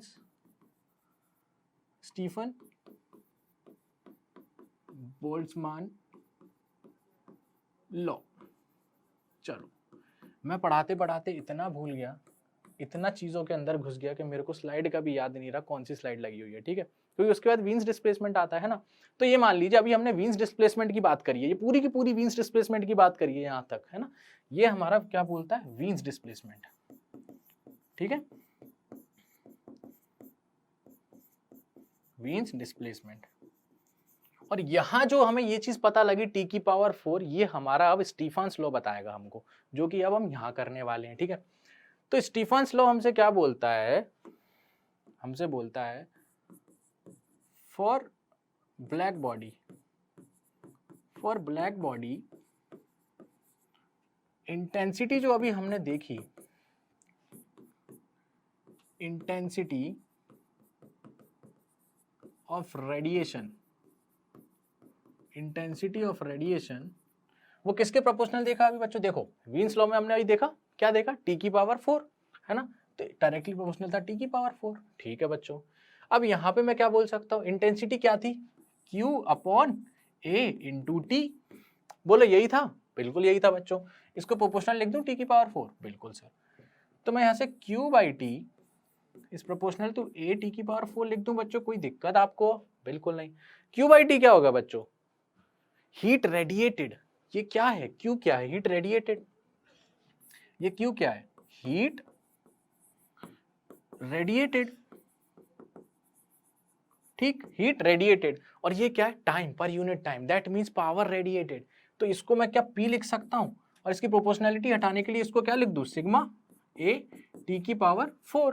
करेक्ट, आया समझ?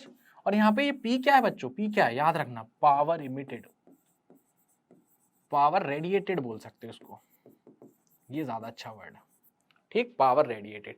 यहाँ पे बच्चों जो सिग्मा कांस्टेंट आया है, इसकी वैल्यू होती है 5.67 इंटू 10 की पावर -8। यूनिट क्या होगी बच्चों? पावर, पावर की unit watt upon metre square kelvin की पावर 4। क्वेश्चंस करने के लिए इसकी वैल्यू 6 इंटू 10 की पावर -8 ले लेते हैं हम कभी कभी। ये हमारे बोल्ट्जमान भैया ने बोला था, स्टीफन बोल्ट्जमान लॉ है, उन्होंने बोला था।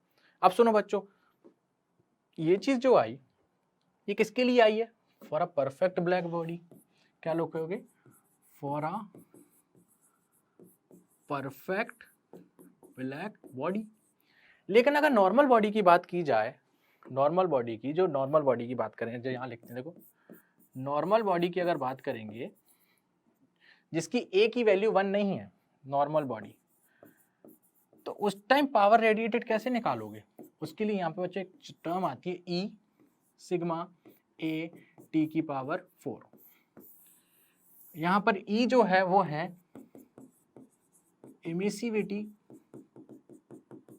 And which is e equals to 1 for क्या? For black body.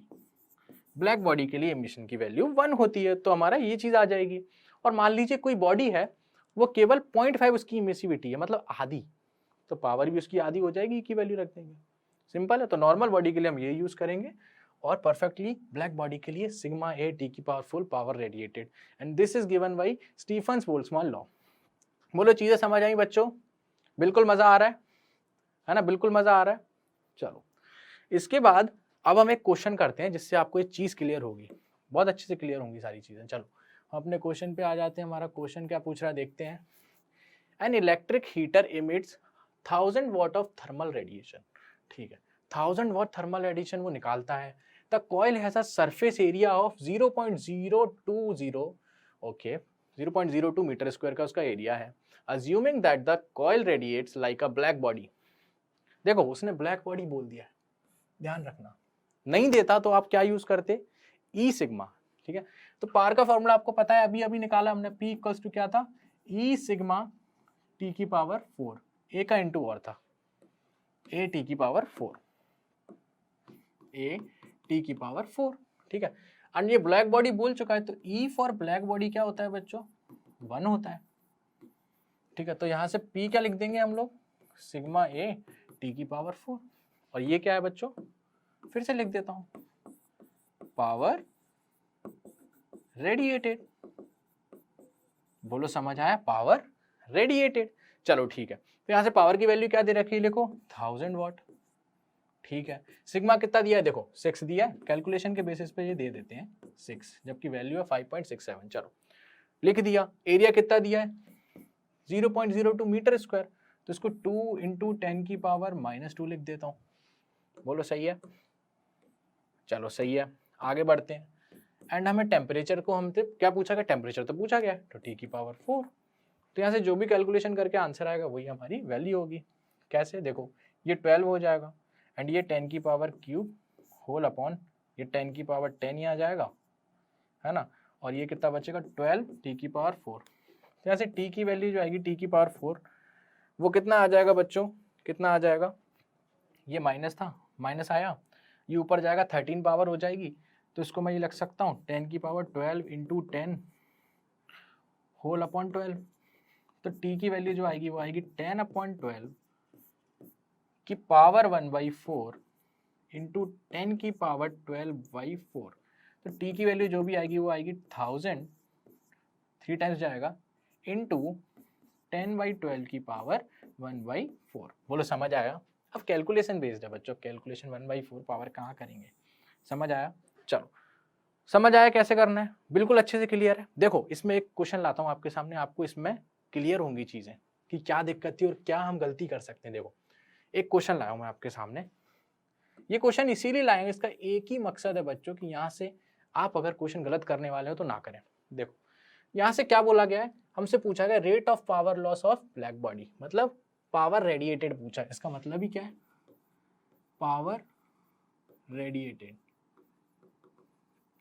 ठीक है, rate of power loss, rate of power loss, ठीक है वही चीज। चलो ये बॉडी है, इसका एरिया हमें गिवन है 20 सेंटीमीटर स्क्वायर, ठीक है। अब ध्यान रखना सिग्मा की वैल्यू 6 इंटू 10 की पावर -8 मीटर, इसको कन्वर्ट कर लेना, तो क्या लिखोगे 20 इंटू 10 की पावर -4 मीटर स्क्वायर, ठीक है। चलो बॉडी का टेम्परेचर दे रखा है, देखना ध्यान रखना, बॉडी का टेम्परेचर क्या दे रखा है 127 डिग्री सेल्सियस, और उसी जगह पर हमको सराउंडिंग का टेम्परेचर भी दे रखा है 27 डिग्री सेल्सियस बच्चों, 27 डिग्री सेल्सियस। आया समझ में, आया 27 डिग्री सेल्सियस। अब सुनो टेम्परेचर भी देखो केल्विन में दे रखा है, सिग्मा, सिग्मा की बात कर लिया करो, सिग्मा से इजी हो जाएगा। देखो टेम्परेचर केल्विन में दिया है ना, तो केल्विन में कन्वर्ट करने के लिए क्या करते थे, K = 273 प्लस C, तो यहाँ पर इसको अगर ऐड करेंगे तो कितना हो जाएगा 78300, तो केल्विन में ये कितना हो जाएगा 300 केल्विन, और इसकी क्या हो जाएगी वैल्यू 400 हो जाएगी इसकी, करेक्ट 400 के, ठीक है, समझ आया। चलो अब हमें देखो सुनो इसमें मेन चीज क्या है, सराउंडिंग का टेम्परेचर हमें दे रखा है ये रहा, या ये मान लो 300 केल्विन और बॉडी का 400, temperature of body is given as 400 K and temperature of surrounding is given as 300 K. अब यहाँ पे आप पावर इमिटेड क्या लगाओगे, पावर रेडिएटेड क्या लगाओगे बच्चों, ध्यान रखना, ध्यान रखना, मेरी बात सुनो, ये पूछ कर रहा है लॉस रेडिएटेड, टेम्परेचर यहाँ का ज्यादा यहाँ का कम सराउंडिंग का, तो ये तो पक्का है कि ये हॉटर बॉडी है, ये कोल्डर बॉडी है as compare to this body. This body is having 127 degree Celsius temperature and this is having 27 degree Celsius, which is more greater than this temperature. So we can assume this temperature as a hot body and this is as a cold. तो heat का flow होगा यहाँ से यहाँ in the form of radiation. लेकिन हमारी previous theory of exchange बोलती है बच्चों कि जो body heat radiate करती है वो absorb भी करती है।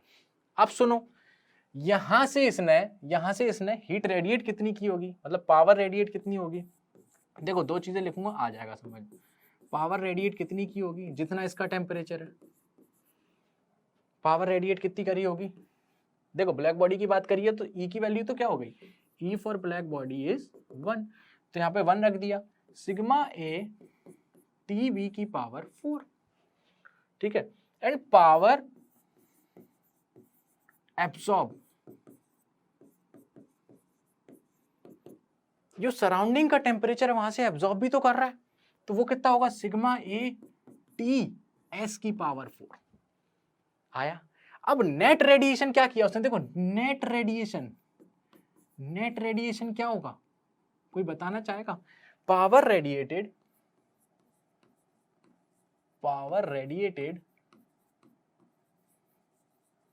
माइनस पावर एब्सॉर्ब, बोलो समझ आया, ये चीज समझ आई, ये लाइन नेट रेडिएशन क्या हो रहा है बच्चों, जो वो खुद रेडिएट कर रहा है माइनस जो सराउंडिंग से एब्जॉर्ब कर रहा है। एब्जॉर्ब किसकी वजह से कर रहा है? Surrounding temperature. तो जो हमारा फॉर्मूला बन के आएगा रेडिएशन का वो कितना आएगा बच्चों? वो आएगा P equals to sigma A T B का whole power minus T S का होल पावर। आ गया समझ में? अब क्वेश्चन में कुछ बचा? कुछ नहीं बचा बच्चों, सब कर सकते हैं, कुछ नहीं बचा इसमें। P की वैल्यू रख देना, कितनी दे रखी है? अच्छा P तो पूछा ही है, ठीक है, P पूछा है तो रख दो। देखो सिग्मा हमें दिया हुआ है, एरिया दिया हुआ है, टी भी दिया हुआ है, ये दिया है देखो, और टी एस भी हमें दिया हुआ है। रख दोगे पावर आ जाएगा। कराने की जरूरत है इसके आगे नहीं। आपको ये कॉन्सेप्ट दिखाना था, कभी कभी सराउंडिंग का टेम्परेचर दे देता है तो आपको याद रखनी है कि सराउंडिंग से वो एब्जॉर्ब भी कर रहा है, ठीक है। तो क्या नेट रेडिएशन क्या होगा? सराउंडिंग का माइनस और खुद का ऐड, खुद का minus surrounding equals to net radiation, ठीक। चलो, सराउंडिंग का टेम्परेचर ज्यादा हो आपका कम हो, फिर क्या करोगे? फिर क्या करोगे? कोई बात नहीं, एब्जॉर्प्शन होगा। कितना होगा? यहां से जो एब्जॉर्ब कर रहा है खुद कितनी रेडिएट कर रहा है, खत्म बात, उसका माइनस कर देंगे, आंसर आ जाएगा आपका। इतना करने के बाद बच्चों हम आ जाते हैं अपने न्यूटन्स लॉ ऑफ कूलिंग पर। आज का लास्ट टॉपिक है ये, आज का लास्ट टॉपिक है। इसको पहले समझेंगे ये क्या है, इसको पहले समझेंगे फिर ये क्या है, फिर उसके बाद न्यूमेरिकल कैसे करें इसके, उसके लिए हम कोई अजम्पशन लेंगे वो समझेंगे क्या है। देन उसके बाद एट द एंड हम कहां पर आ जाएंगे? बोलो बच्चों कहां पर आ जाएंगे? अरे डेरिवेशन करना है इसका, कैसी आई वैल्यू देख रहे हैं। चलो देखो, पहले तो आपको सीधी सीधी लाइन में बात कर लेते हैं, सीधी सीधी लाइन में बात कर लेते हैं कि ये बोलता क्या है न्यूटन्स लॉज ऑफ कूलिंग, ठीक है। हम क्यों घूमे इधर उधर, सीधी बात करेंगे, ठीक है। न्यूटन्स लॉज ऑफ कूलिंग हमसे बोलता है rate of cooling is directly proportional to change in temperature, ठीक है। चेंज इन टेम्परेचर मतलब समझ रहे हो, कोई बॉडी है, ये बॉडी है कोई, इस बॉडी का टेम्परेचर टीबी है और सराउंडिंग का टेम्परेचर टीएस है, तो चेंज इन टेम्परेचर क्या हो जाएगा? इसका कहने का मतलब था कि rate of cooling is directly proportional to TB minus TS. आ गया समझ में? क्या समझ में आया? अभी तो लिखा है ना, समझो चीजों को। देखो, रेट ऑफ कूलिंग, कूलिंग का मतलब ठंडा होना, ठंडा होना मतलब टेम्परेचर का गिरना, ठीक है। रेट की बात कर रहा है तो इसको मैं ऐसे लिख सकता हूं, देखो आपके सामने लिख रहा हूं, इसी चीज को डिफाइन कर रहा हूं। Fall in temperature, fall in temperature किसका? Of body, fall in temperature of body whole upon rate change in time. किस टाइम पे किया पता नहीं, टी टाइम पे मान लो, is directly proportional to change in temperature TB minus TS. समझ आया मैं क्या लिख रहा हूं?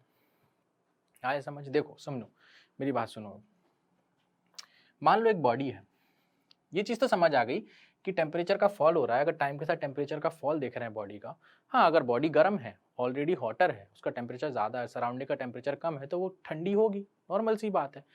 50 डिग्री पे अगर मेरी चाय है, मान लो गर्म है, एंड हमें क्या पता है बच्चों, चाय हमारी गर्म है, और हाँ चाय हमारी गर्म है और सराउंडिंग का टेम्परेचर कम है, तो आप क्या करोगे?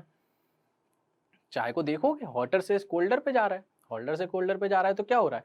टेम्परेचर कम हो रहा है, और टेम्परेचर कम हो रहा है तो मतलब वो बॉडी ठंडी हो रही है, ठीक है। तो fall in temperature of body whole upon कितने टाइम में हो रही है, वो change in temperature minus body का टेम्परेचर माइनस चेंजेस, इसका बोला जाता है। चलो ये होता कैसे, मानो सुनो, ये बॉडी है, मान लो इसका इनिशियल टेम्परेचर 90 डिग्री सेल्सियस, ठीक है, और सराउंडिंग का टेम्परेचर हमने मान रखा है 20 डिग्री सेल्सियस, ये सराउंडिंग है, ठीक। चलो, हमने कुछ टाइम बाद देखा, जब ये ठंडा हुआ तो इस बॉडी का टेम्परेचर आ गया 50 डिग्री सेल्सियस और सराउंडिंग का टेम्परेचर अभी भी 20 डिग्री सेल्सियस, ठीक है। तो अगर मैं रेट ऑफ कूलिंग जैसा ये बोल रहा है उसके बारे में बात करूं तो मैं क्या बोल सकता हूं? रेट ऑफ कूलिंग, देखो आरओसी लिख दूं रेट ऑफ कूलिंग को, ठीक है। क्या बोलेगा? Proportional to difference in temperature. तो 90 माइनस 20 कितना होगा? 90 माइनस 20 इज इक्वल्स टू 70, कुछ ना कुछ 70 मान लो डिग्री सेल्सियस, क्या मतलब रेट की बात कर रहे हैं एक तरीके से, ठीक है। 70 का अंतर है, और वही मैंने कुछ टाइम बाद देखा, कुछ टाइम बाद देखा बच्चों, तो मुझे क्या दिख रहा है कि अब ये कूल होके 50 पे आ गया है, तो 50 माइनस 20 इज इक्वल टू कुछ 30। तो क्या रेट ऑफ कूलिंग कांस्टेंट है, मेरा आपसे ये क्वेश्चन है। मतलब अभी वो मान लो कुछ रेट है उसकी, मान लो कुछ रेट से कम हो रहा है। अभी जो रेट है मान लो यहाँ से दिख रहा है मेरे को, मान लो 70 कोई रेट है, 70 की रेट से कम हो रहा है, कूल हो रहा है। तो आगे भी 70 की रेट से हो रहा है? नहीं हो रहा, देखो 30 की रेट से हो रहा है। दैट मीन्स कि रेट ऑफ कूलिंग कांस्टेंट नहीं है, वेरिएबल है और वेरी कर रही है। जैसे जैसे बॉडी ठंडी होती जाती है उसकी रेट ऑफ कूलिंग डिक्रीज हो जाती है। तो यहां से क्या बोल सकते हैं एक चीज, रेट ऑफ कूलिंग क्या लिखेंगे बच्चों? Rate of cooling will decrease with increase in time. बोलो सही चीज लिखी है मैंने? Rate of cooling will decrease with time. बोलो सही है, विथ टाइम, बिल्कुल सही है, विथ टाइम। डिक्रीज समझ आ रहा है, ये चीज समझ आई डिक्रीज कैसे हो रही है ना। चलो, तो rate of cooling decrease with time, जैसे जैसे टाइम बढ़ता रहेगा रेट ऑफ कूलिंग डिक्रीज होती चली जाएगी। ये चीज हमने समझी अभी बात को, ठीक है। चलो, तो रेट ऑफ कूलिंग, तो इसकी ये चीज निकल के आती है, वो क्या होती है बच्चों? ये होती है कुछ dt upon dt is directly proportional to TB minus TS, ठीक है। चलो आगे बढ़ते हैं। तो चलो ये चीज तो हमें समझ आ गई कि रेट ऑफ कूलिंग कांस्टेंट नहीं है, वेरी करती है, और जैसे जैसे टाइम निकलता जाता है वैसे ही ठंडी होती है। जैसे मानो, मैं आपको एक एग्जांपल दे देता हूँ, आपको और अच्छे से क्लियर हो जाएगा। मान लीजिए एक बॉडी है, बहुत ज़्यादा गर्म है, सराउंडिंग का टेम्परेचर बहुत कम है ना। तो डिफरेंस टेम्परेचर का बहुत ज़्यादा, जितना ज़्यादा डिफरेंस उतनी ज़्यादा रेट ऑफ कूलिंग होगी, उतनी ज़्यादा जल्दी से कूल होगा। और मान लीजिए जैसे ही वो कूल होता जा रहा है, अब डिफरेंस टेम्परेचर का कम होता जा रहा है। पहले डिफरेंस 100 का था, अब डिफरेंस केवल 50 का बचा है। तो कूल भी वो आराम से होना चालू होगा। ऐसा नहीं है कि उतनी ही रेट से फिर कूल होगा, नहीं, पहले जल्दी कूल हो जाएगा, फिर धीरे धीरे कम होता जाएगा, और कम और कम और कम। आ रहा है फील? बिल्कुल आ रहा है। चलो, ये तो हमारे न्यूटन भैया ने बोला। ये चीज करने के बाद अब हम आते हैं, एक चीज समझते हैं कि हम जब इसके न्यूमेरिकल सॉल्व करते हैं तो कैसे करना होता है, ठीक है। वो चीज इंपॉर्टेंट है, वो चीज देख लो। तो हमें क्या बोला इनने, न्यूमेरिकल के बेसिस पे हमको कुछ असम्पशन मानना पड़ता है, एक चीज वो मैं आपको बता देता हूँ, ठीक है। चलो, अभी हम क्या बोलेंगे, मान लीजिए एक बॉडी है जिसका इनिशियल टेम्परेचर Ti है, ठीक है, और बॉडी को कुछ टाइम के बाद देखा गया तो उसका कोई टेम्परेचर फाइनल मान लीजिए कम हो गया, कोई टेम्परेचर, ठीक है, कुछ कम हो गया हुआ। कितने टाइम में देखा हमने ये? किसी टाइम T में देखा मान लो, ठीक। और बाहर का टेम्परेचर सराउंड का Ts है, समझ गए? सराउंडिंग का टेम्परेचर Ts है, इनिशियल टेम्परेचर Ti और फाइनल टेम्परेचर Tf। तो हम क्या बोलते हैं? Rate of cooling, rate of cooling. और रेट ऑफ कूलिंग का मतलब क्या होता था बच्चों? फॉल इन टेम्परेचर, ठीक है, fall in temperature whole upon time. चलो सही है। और ये क्या होता था, किसके प्रोपोर्शनल होता था? TB माइनस TS, ठीक है, बॉडी का टेम्परेचर। चलो, फॉल इन टेम्परेचर तो हमें दिख रहा है, T initial minus T final, initial से फाइनल हुआ वही चेंज हुआ टेम्परेचर, और टाइम कितना लगा? कुछ टाइम T लगा। चलो, क्या मैं TB की वैल्यू क्या रखूंगा बच्चों? टेम्परेचर की वैल्यू क्या रखूंगा बॉडी के टेम्परेचर की? क्या इनिशियल और फाइनल टेम्परेचर में से किसी एक की रख सकता हूं? नहीं, इस टाइम ये था, कुछ टाइम बाद ये हो गया। अब बॉडी का टेम्परेचर क्या रखोगे? समझ रहे हो? बॉडी का टेम्परेचर रखने के लिए हम क्या मान लेते हैं कि इन दोनों का एवरेज रख देते हैं, Ti plus Tf whole upon 2। इन दोनों की एवरेज वैल्यू उठा के हम किसकी? बॉडी का टेम्परेचर रख देते हैं, ठीक है। माइनस Ts तो चल ही रहा है, और ये प्रोपोर्शनलिटी को हटाने के लिए यहाँ पे एक कांस्टेंट मान लेते हैं जो कि है K। इससे आपका न्यूमेरिकल सॉल्व होगा, ठीक है। समझ आई चीज को? अच्छे से क्लियर हुई? चलो आगे बढ़ते हैं अपन इसी क्वेश्चन में। इसको कैसे यूज करेंगे, इसको अपन एक क्वेश्चन से समझते हैं बच्चों। क्वेश्चन समझेंगे तो बहुत अच्छी फील आएगी। चलो देखो, हमें क्या दे रखा है, एक क्वेश्चन दे रखा है, अब बॉडी टेक्स 5 मिनट्स, ये हमें क्वेश्चन दिया, अब body takes 5 minutes to cool from 90 degree Celsius to 60 degree Celsius, ठीक है। If the temperature of the surroundings is 20 degree Celsius, find the time taken by 8 to cool from 60 degree to 30 degree, ठीक है। तो वो पहले क्या बोल रहा है, देखो, एक हमारे पास बॉडी है, जिसका इनिशियल टेम्परेचर कितना है 90 डिग्री सेल्सियस। कितने टाइम बाद हमने देखा बच्चों, टाइम कितना दिया 5 मिनट्स। 5 मिनट के बाद हमने देखा तो उस बॉडी का टेम्परेचर कितना हो गया 60 डिग्री सेल्सियस। ठीक है, तो इसके लिए न्यूटन्स लॉज ऑफ कूलिंग वाला फॉर्मूला लगा दूं। क्या क्या निकाला था, T initial minus T final whole upon time is equals to K times दोनों का average T initial plus T final whole upon 2। Correct है, बिल्कुल सही है, हाँ, माइनस टी एस। कंफ्यूजन है तो यहाँ देखिए, दिख रहा है वही सेम चीज लिखती है। चलो, इनिशियल टेम्परेचर बोलो कितना है 90, फाइनल बोलो कितना है 60, मतलब इतने का चेंज हुआ, फॉल हुआ कितना 90 से 60। टाइम कितना लगा 5 मिनट, अपन मिनट में ही बात कर लेते हैं। चलो 5 मिनट, के की वैल्यू हमें नहीं पता, ओके। इन दोनों का एवरेज क्या आएगा 90 प्लस 60 कितना होगा 150 एंड 150 अपॉन 2 75। ठीक है, 75, 150 अपॉन 2 कितना होता है बच्चों 75, माइनस टीएस कितना दिया हुआ है सराउंडिंग का टेम्परेचर 20, ये दिया है देखो 20, रख दें यहाँ से के की वैल्यू आ जाएगी 90 माइनस 60 30, 30 बाई 5 6 इक्वल्स टू के, ये कितना बचेगा 65 55। तो यहाँ से बच्चों के की वैल्यू जो मेरे पास आ रही है किसी कांस्टेंट की, वो आ रही है 6/55। यहाँ ऐसे क्वेश्चन न्यूमेरिकल हम सॉल्व कर सकते हैं, इसलिए मैंने बताया आपको वो मेथड। ठीक, इस लाइन खींचेंगे। अब हम क्या करेंगे, देखो अब उसने क्या पूछा है, हमें कांस्टेंट की वैल्यू आ गई, अब पूछ रहा है हमें ये बताओ टाइम कितना लगेगा जब 60 से 30 हो जाएगा। देखना यहाँ पे बहुत अच्छी चीज निकल के आ रही है, देखना कितना मजा आने वाला है। देखो सेम फॉर्मूला यूज करूंगा, change 60 minus 30 whole upon time, हमें नहीं पता है कितना टाइम लगा है। अब मैं क्या करूंगा, इसके लिए क्या करूंगा बच्चों बताओ, हाँ 60 minus 30 upon T equals to K की वैल्यू आ चुकी है 6/55। इन दोनों का एवरेज 90/2 माइनस टेम्परेचर 20 सराउंडिंग का, इसको सॉल्व करते हैं कितना होगा 30/t इज इक्वल्स टू 6/55। ये कितना बच्चा होगा 90/2 45 एंड 45 में से 20 जाएंगे तो 25। अब देखो काटा पीटी कर दें, जल्दी काटा पीटी कर दें। देखो 5 टाइम्स 11 टाइम्स, ठीक है, 5 6 टाइम्स एंड ये 6 टाइम्स। तो यहाँ से t की वैल्यू जो निकल के आ रही है बच्चों वो आ रही है 11 मिनट्स। देखो यहाँ से कोई चीज मैंने बोली थी, पहले 30 डिग्री कम होने में कितना टाइम लगा 5 मिनट, और अगले 30 डिग्री कूल होने में 11 मिनट लग रहा है। प्रैक्टिकल वे में आंसर आ रहा है। रेट ऑफ कूलिंग कांस्टेंट होती तो क्या यहां भी टाइम 5 मिनट लगना चाहिए था, बिल्कुल लगना चाहिए था अगर कांस्टेंट होती। 30 डिग्री अभी गिरा है ऊपर, 90 से 60 30 डिग्री सेल्सियस, टाइम 5 मिनट्स। यहां भी देखो 60 से 30 गिरा 30 डिग्री सेल्सियस, टाइम कितना लगना चाहिए था 5 मिनट, नहीं लगा। कितना लगा 11।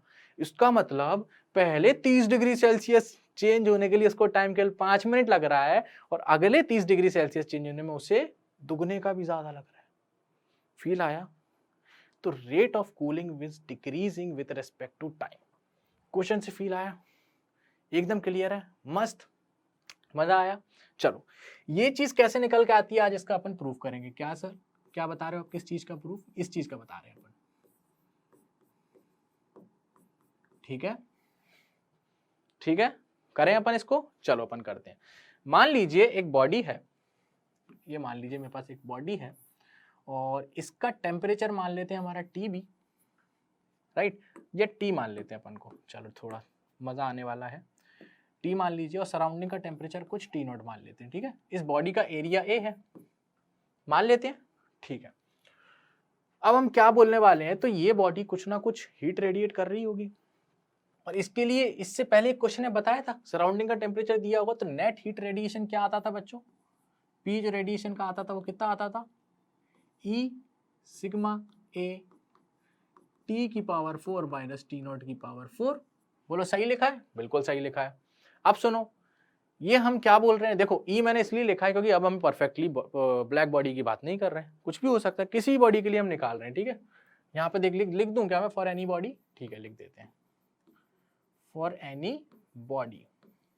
चलो आगे बढ़ते हैं इस चीज को लेके। चलो ये चीज हमारी आई सामने, ठीक है। बच्चों पावर क्या होती है? वर्क डन अपॉन टाइम या एनर्जी अपॉन टाइम।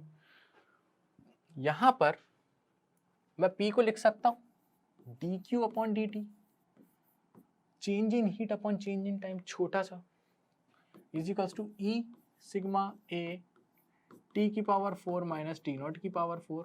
बिल्कुल सही, बिल्कुल सही। अब सुनना बच्चों, मैं क्या बोलने वाला हूं, सुनना। माना किसी टाइम पे इसका टेम्परेचर T था,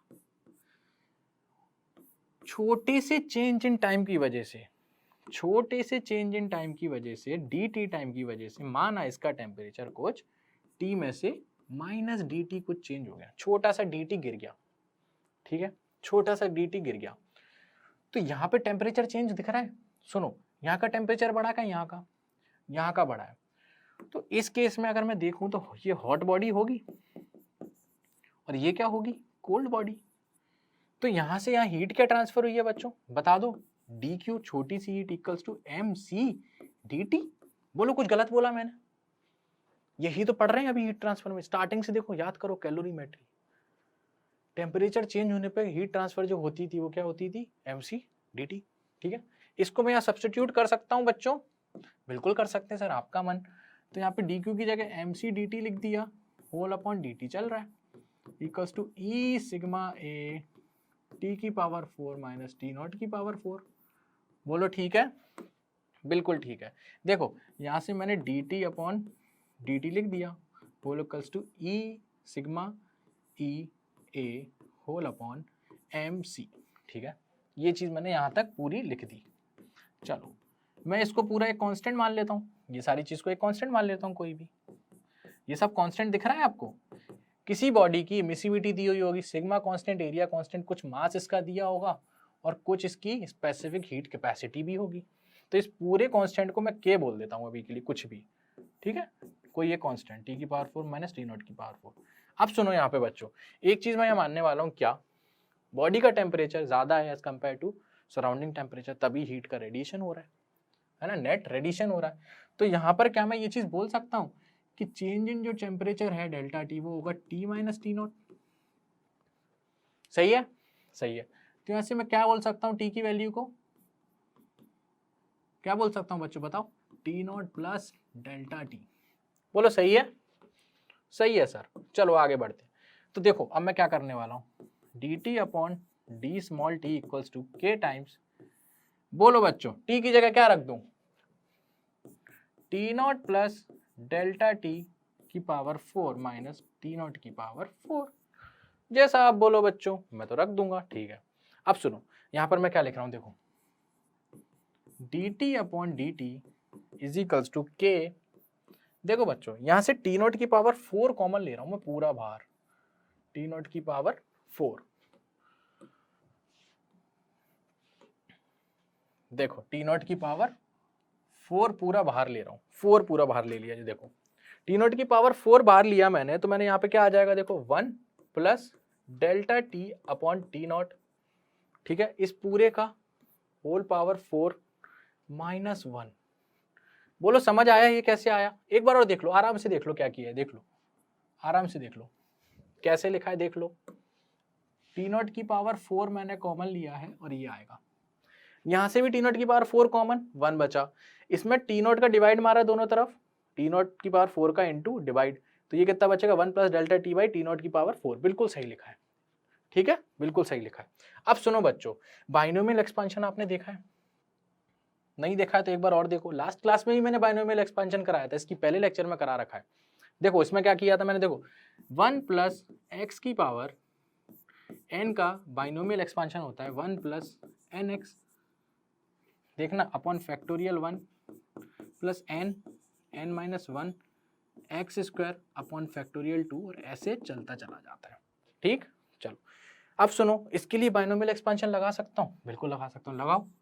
dt upon dt is equals to K T not की पावर 4। अब सुनना, 1 plus X delta T upon T not को x और 4 हमारा n हो जाएगा, तो क्या लिखूंगा, 1 plus n 4x delta T upon T not upon factorial 1, वो कितना होता है 1 प्लस n 4, n माइनस 1 मतलब 4 माइनस 3, 4 माइनस 1 3 हो जाएगा, delta T upon T not की पावर स्क्वायर और अपॉन फैक्टोरियल 2, ऐसे डस डस डस चलेगा और आखिरी में -1 तो बचा ही है बच्चों। ठीक है, अब सुनो बच्चों, ये जो चेंज इन टेम्परेचर हुआ है, ये जो चेंज इन टेम्परेचर की बात कर रहा हूँ, बहुत छोटे टेम्परेचर चेंज की बात कर रहा हूँ, बहुत छोटे टेम्परेचर। तो छोटा सा टेम्परेचर चेंज और उसका स्क्वायर कर देंगे तो बहुत छोटी चीज हो जाएगी, इसको नेगलेक्ट कर देंगे और इसके आगे आने वाली जितनी भी टर्म्स x क्यूब x की पावर 4 सब के नेगलेक्ट हो जाएंगे, बचेगा क्या, इतना सा। देखो 1 से -1 भी चला जाएगा, तो dt अपॉन dt बचेगा के टी नॉट की power 4 into 4 delta T upon T not.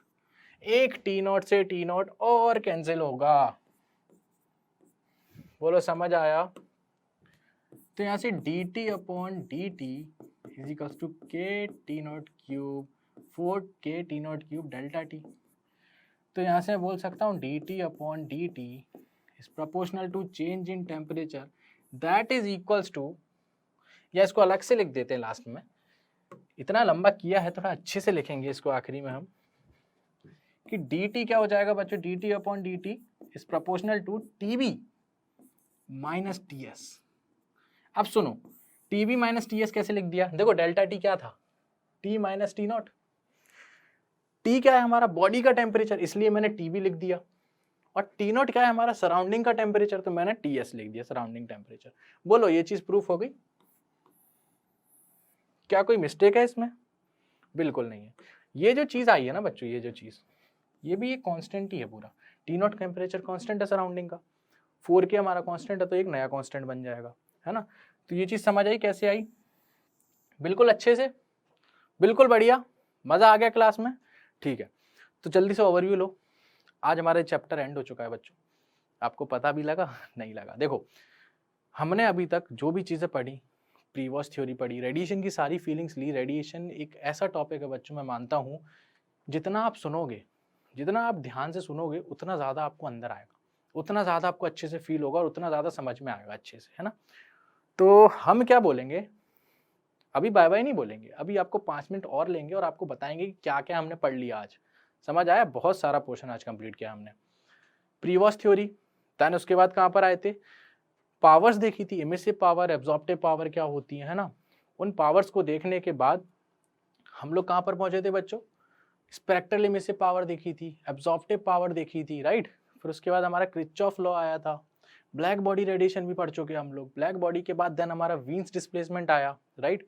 Wien's displacement समझ आया था पूरा का पूरा, हाँ। वीन्स डिस्प्लेसमेंट के बाद हमने स्टीफन्स लॉ देखा था। स्टीफन्स लॉ देखने के बाद आखिरी में आके हमने फिर न्यूटन्स लॉज ऑफ कूलिंग देखा।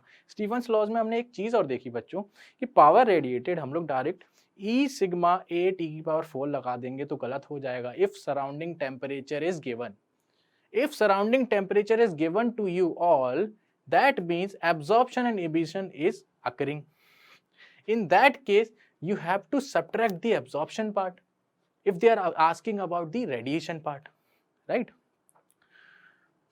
तो हमने क्या किया था, जितना वो रेडिएट कर रहा है सराउंडिंग से उतना एब्जॉर्ब भी कर रहा होगा, तो net radiation this minus this, radiated minus absorb equals to net radiation. आ गया फिर, ठीक है।